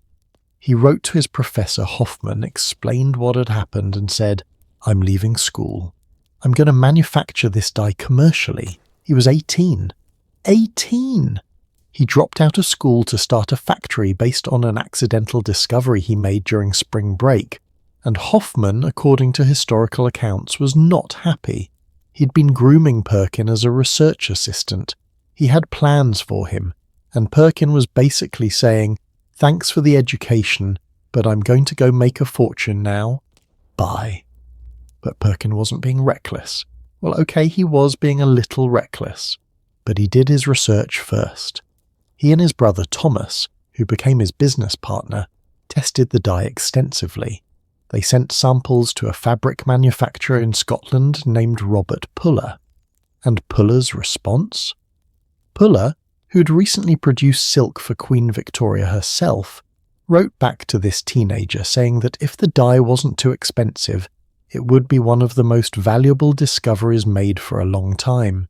Coming from someone who made fabrics for royalty, that was high praise. So in August 1856, Perkin filed for a patent.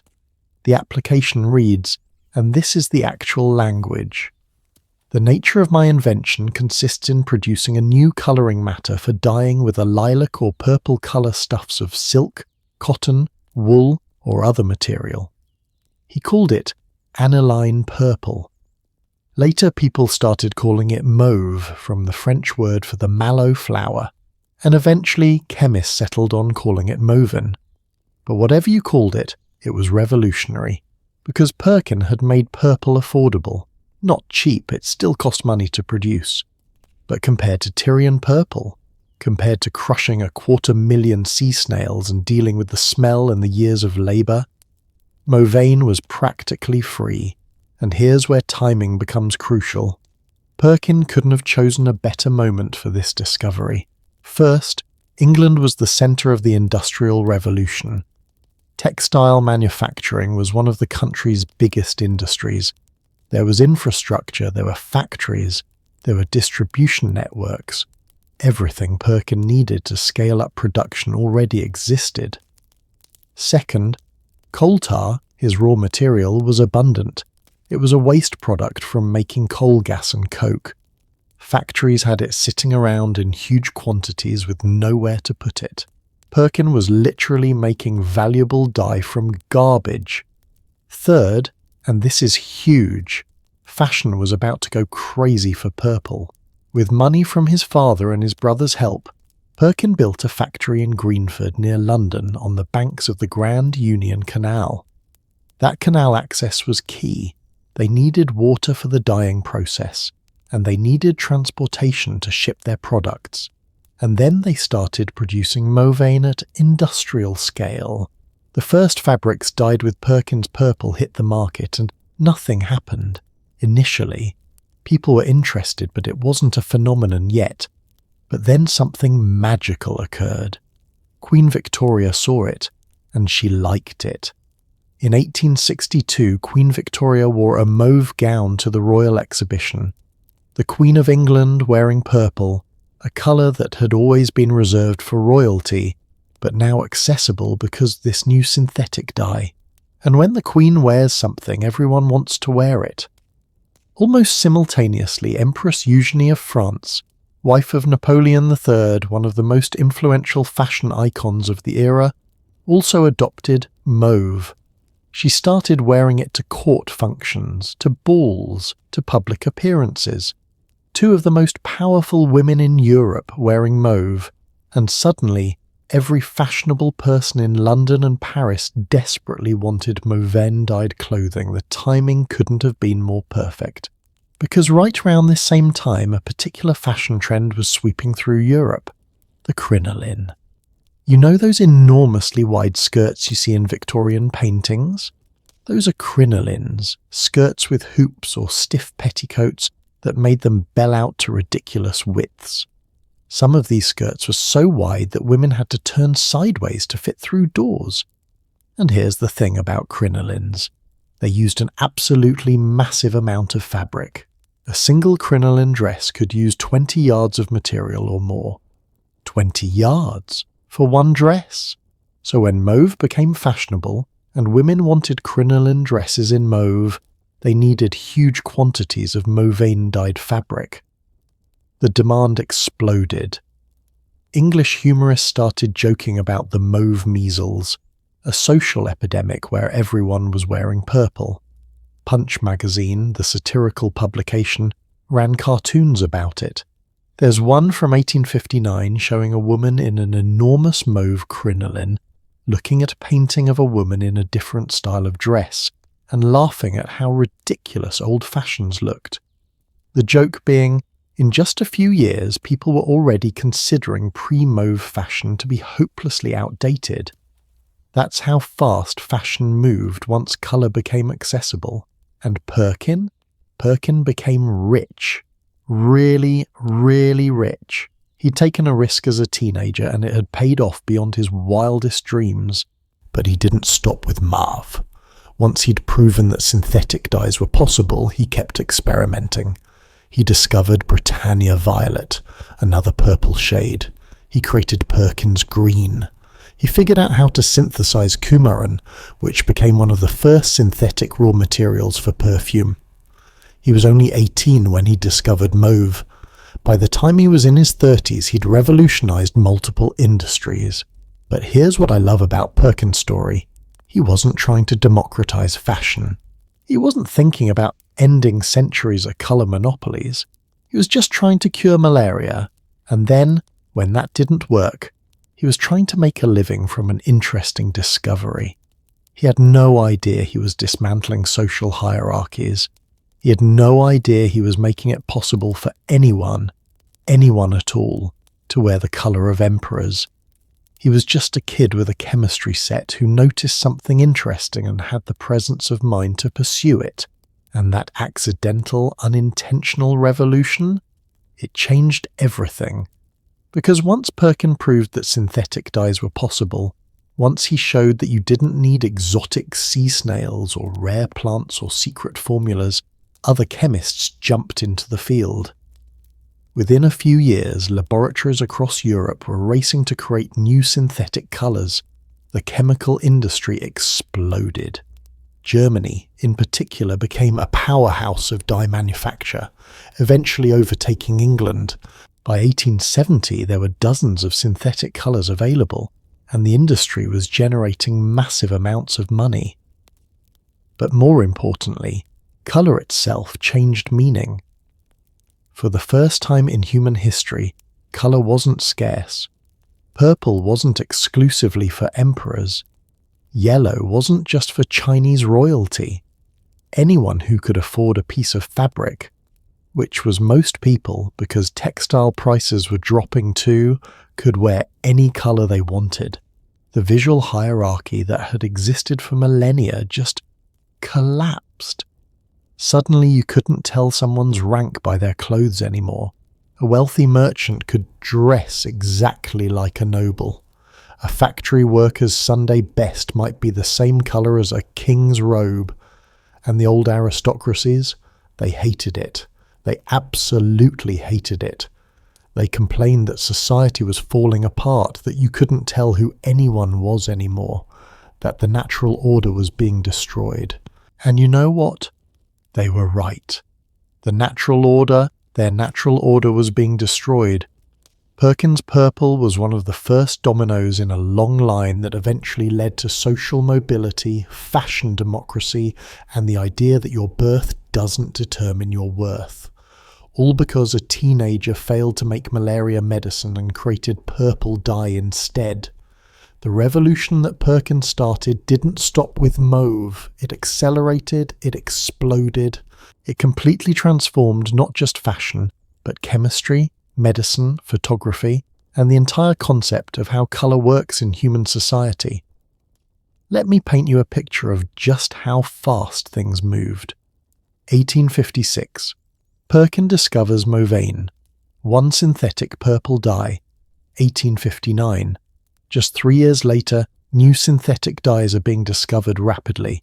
Fuchsine, a brilliant magenta, hits the market. 1862, synthetic blues appear, synthetic greens.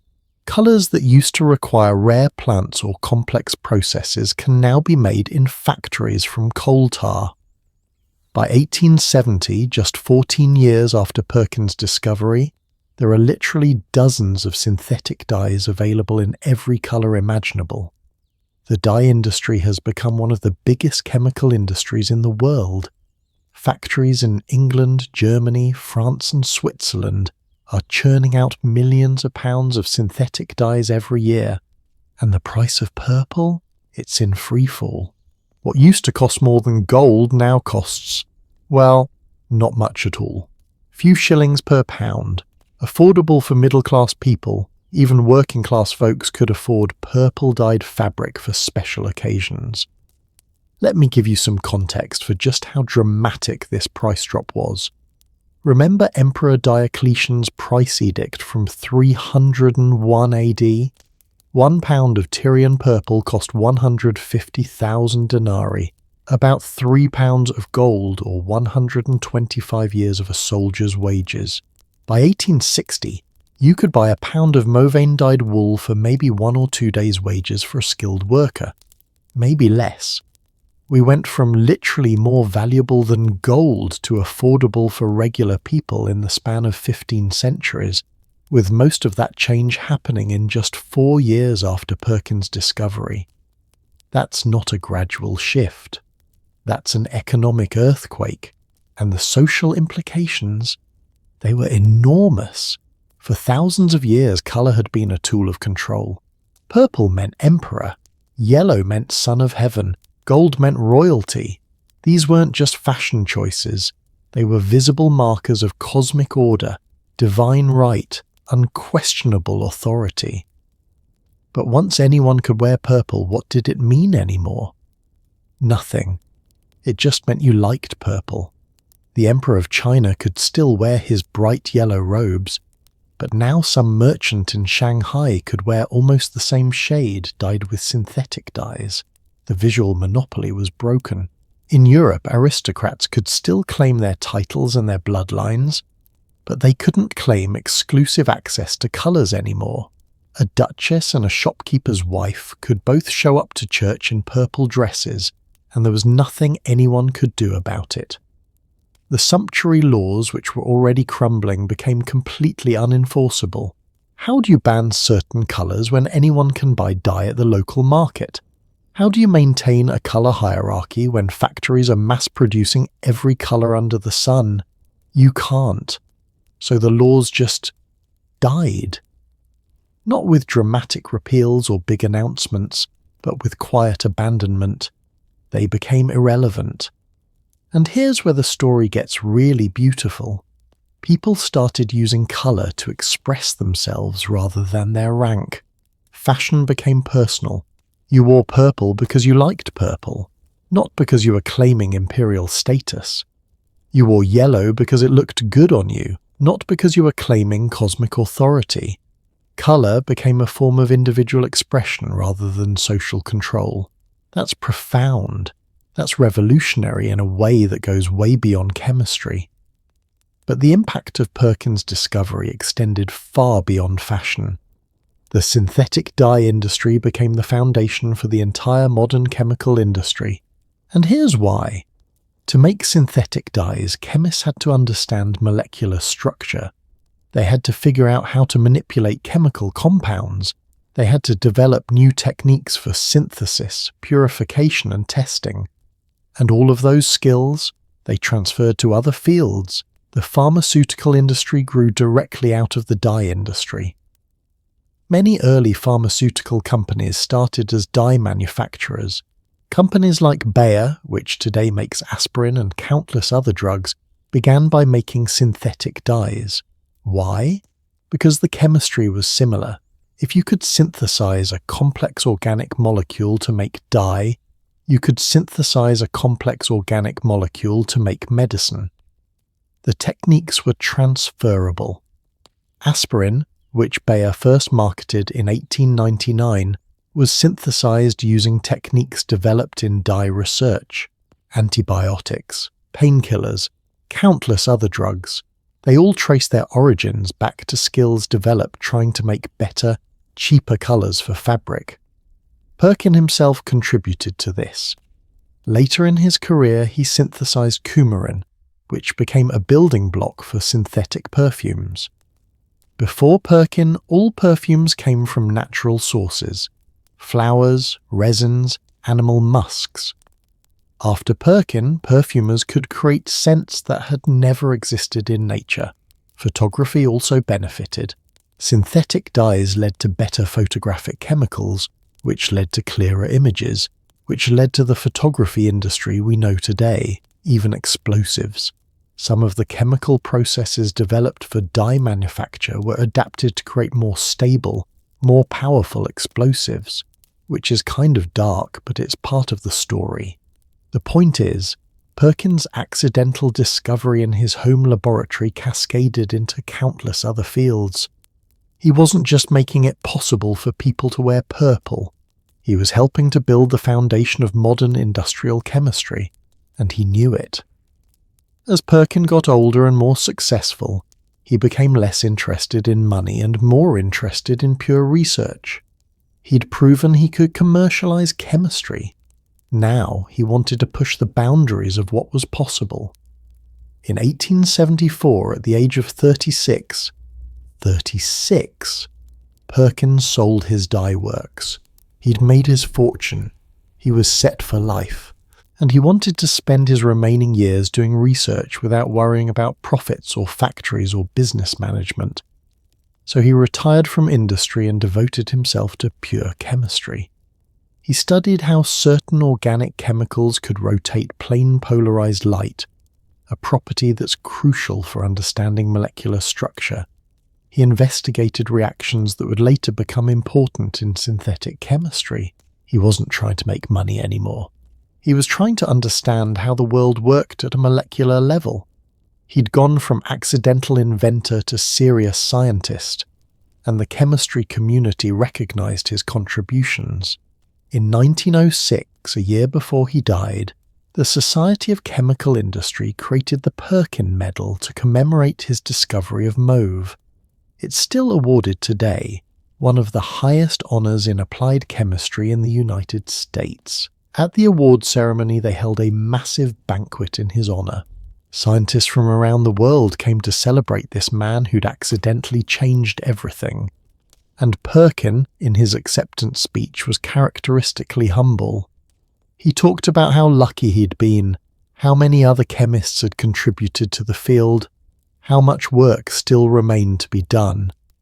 But everyone in that room knew, without Perkin, without that Easter vacation experiment in 1856, the world would be fundamentally different. The chemical industry might have developed eventually, but it would have taken longer. Fashion democracy might have happened, but through different means. The visual hierarchy of colour might have persisted for decades longer. Perkin died in 1907 at the age of 69. By that time, the world he'd helped create was so different from the world he'd been born into that they were almost unrecognisable to each other. In 1838, when Perkin was born, purple was still expensive and rare. Colour was still, to some degree, controlled by wealth and access to natural resources. The idea that anyone could wear any colour was just starting to become reality. By 1907, when he died, synthetic dyes had completely transformed fashion. Over 90% of all dyes used worldwide were synthetic. Natural dyes, Tyrian purple from sea snails, indigo from plants, cochineal from insects, had become historical curiosities, too expensive and impractical to use commercially. The sea snails that had been harvested for millennia to produce purple, they finally got a break. Their populations started recovering, the mountains of crushed shells at Tyre and Sidon stopped growing, and the people who would have spent their lives diving for these snails, or crushing them, or dealing with the horrible smell, they found other work.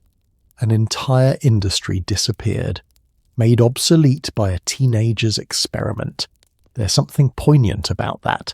Tyrian purple had been produced for over 3,000 years. 3,000 years of tradition, of specialized knowledge, of families passing down techniques from generation to generation. And it all ended in the space of a few decades, because chemistry offered a better solution. But here's the thing.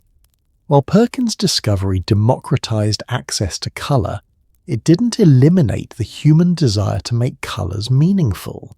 We still use colour symbolically. Purple still has associations with royalty and luxury.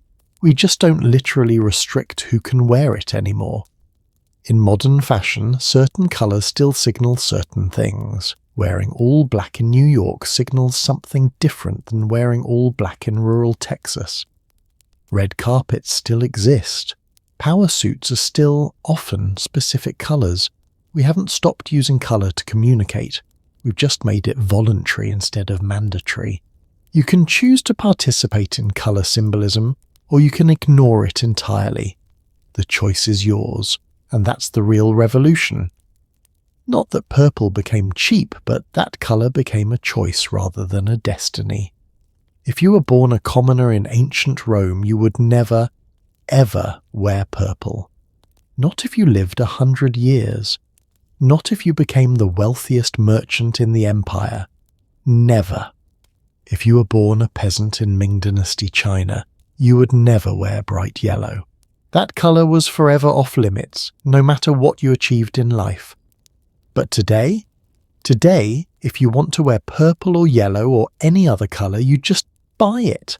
Walk into a store, pick out a purple shirt, pay a few dollars and walk out. No laws, no restrictions.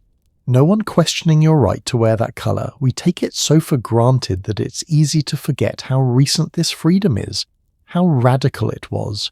How many centuries of human history were spent enforcing colour hierarchies that no longer exist? And it's easy to forget that it all started with a curious teenager who failed to make malaria medication but succeeded in democratizing beauty. But the story doesn't quite end there. Because while synthetic dyes destroyed the ancient monopolies on colour, they also created something new and unexpected. They changed how we think about colour itself, how we use it, how we relate to it. And in the modern world, where anyone can wear anything, colour has taken on new meanings, new symbolism, new power, just in ways the ancient emperors never imagined possible. Fast forward to the 21st century, the laws are gone, the emperors are gone, the colour monopolies are gone. So why does purple still feel special? Let me tell you about Queen Elizabeth II, who passed away in 2022 after reigning for 70 years. Elizabeth couldn't legally forbid anyone from wearing purple. Those sumptuary laws died centuries ago. But she understood something profound about colour and power. Elizabeth had what her staff called the bright strategy. She deliberately wore bright, vibrant colours, including purple, to public events, not because she wanted to look fashionable, but because she needed to be visible. In a crowd of thousands, wearing bright purple or yellow or green meant people could spot her immediately. The Queen needed to stand out.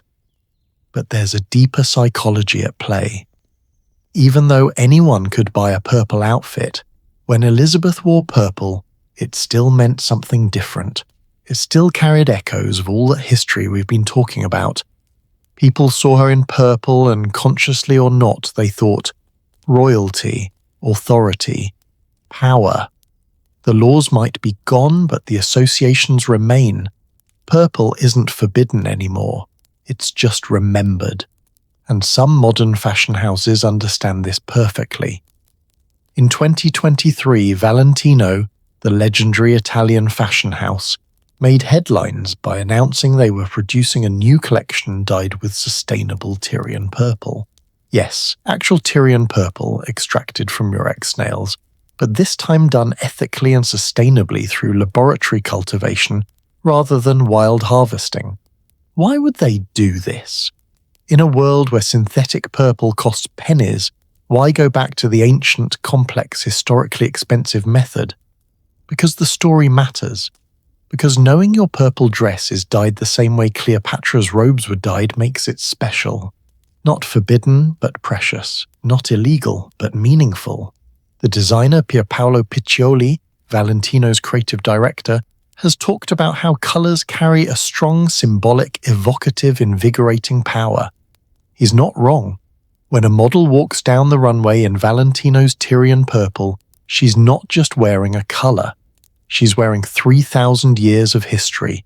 She's wearing the ghosts of Roman emperors and Byzantine princesses and forbidden beauty. But here's the beautiful part. You could leave that fashion show, walk into a department store, buy a purple shirt for $20 and wear the same colour. Maybe yours doesn't have the fancy story or the designer label, but the colour? The colour is yours. No one can stop you. And there are other ways purple's Imperial legacy lives on.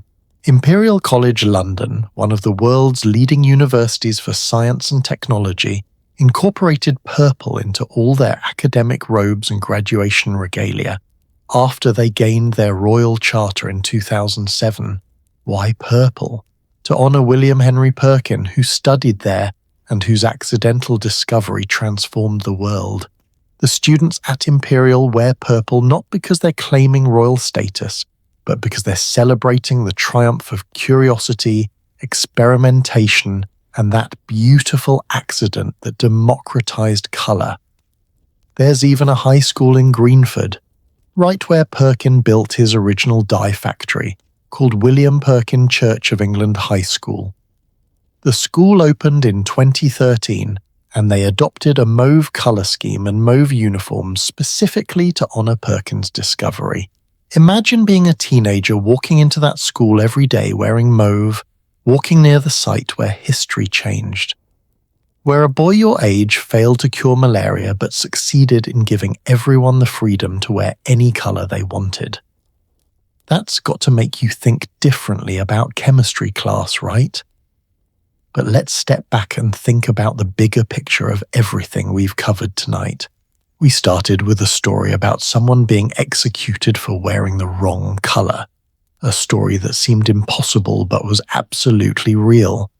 And we've travelled through thousands of years of history, across continents and cultures, watching humanity's complicated relationship with colour. We've seen emperors crushing sea snails by the millions to make purple robes that smelled terrible but symbolized ultimate power. We've seen Chinese dynasties developing elaborate hierarchies where the exact shade of yellow you wore could mean life or death. We've seen Byzantine princesses born in purple rooms, their entire identity defined by the color of the stone surrounding their first breath. We've seen Queen Elizabeth I trying to control every detail of what her subjects wore, down to the length of their swords and the fabric of their hats. We've seen Japan's creative rebels lining their plain jackets with secret luxury. We've seen Scotland threatening metalsmiths with death for making the wrong jewellery for the wrong people. And we've seen it all come crashing down because an 18-year-old boy got curious about the black sludge in his flask. So what's the lesson here? What do we take away from this journey through forbidden colours and fashion revolutions? I think it's this. The things we use to control people, the arbitrary rules we create to keep some people elevated and others suppressed, they're never as permanent as they seem. They feel natural, inevitable, cosmic even, until they don't.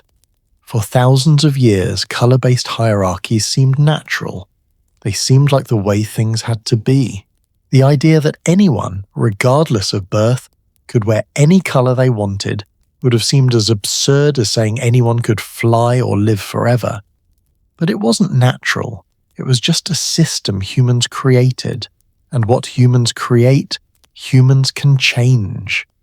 The colour laws fell not because of revolution or war, but because of chemistry, because a teenager got curious, because economics shifted, because once people saw that purple could be affordable, they couldn't unsee it. You can't put that genie back in the bottle. And here's what moves me most about this story. Throughout all those centuries of colour laws, people kept rebelling. They kept wearing forbidden colours, even when it was dangerous. They kept believing that beauty was worth the risk. They never accepted that some people deserved access to colour while others didn't. That stubborn human refusal to accept arbitrary hierarchies, that's what eventually won. Not immediately, not easily, but inevitably. Today you can walk into any store and buy clothes in any colour you want. You can dye your hair purple if you feel like it. You can paint your walls yellow. You can wear gold jewellery regardless of your social rank. And nobody can stop you. Nobody can fine you. Nobody can imprison you.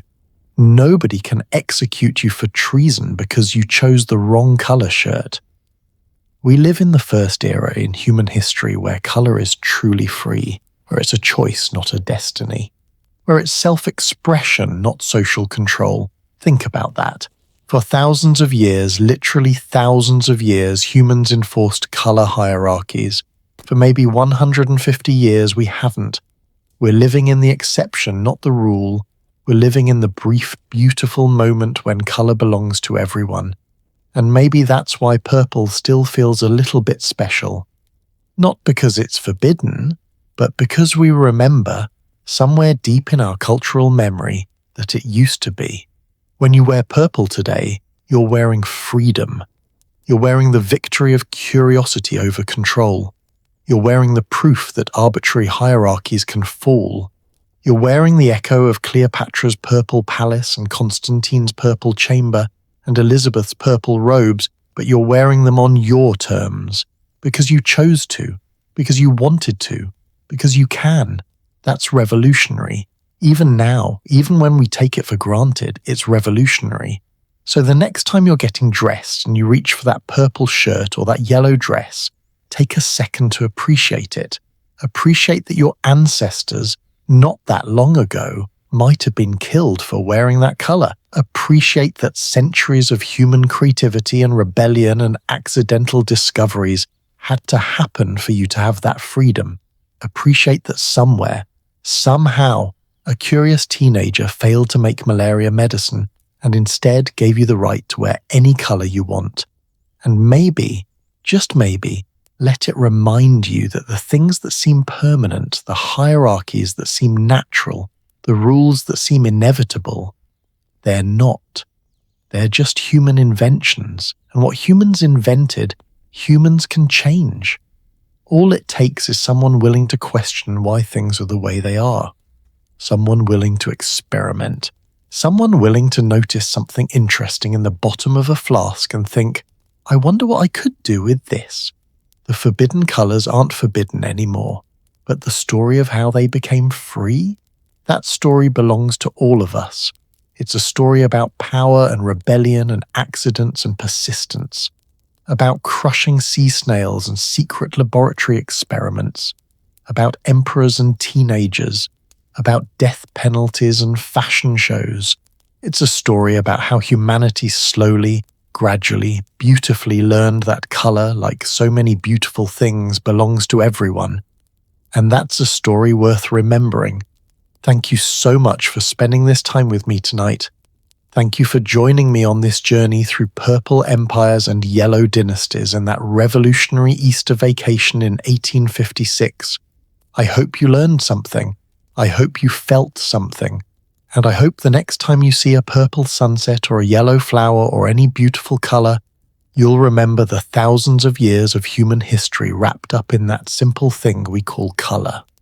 If you enjoyed this story, I'd love it if you could like this video, subscribe to the channel, and share it with someone who appreciates a good historical deep dive.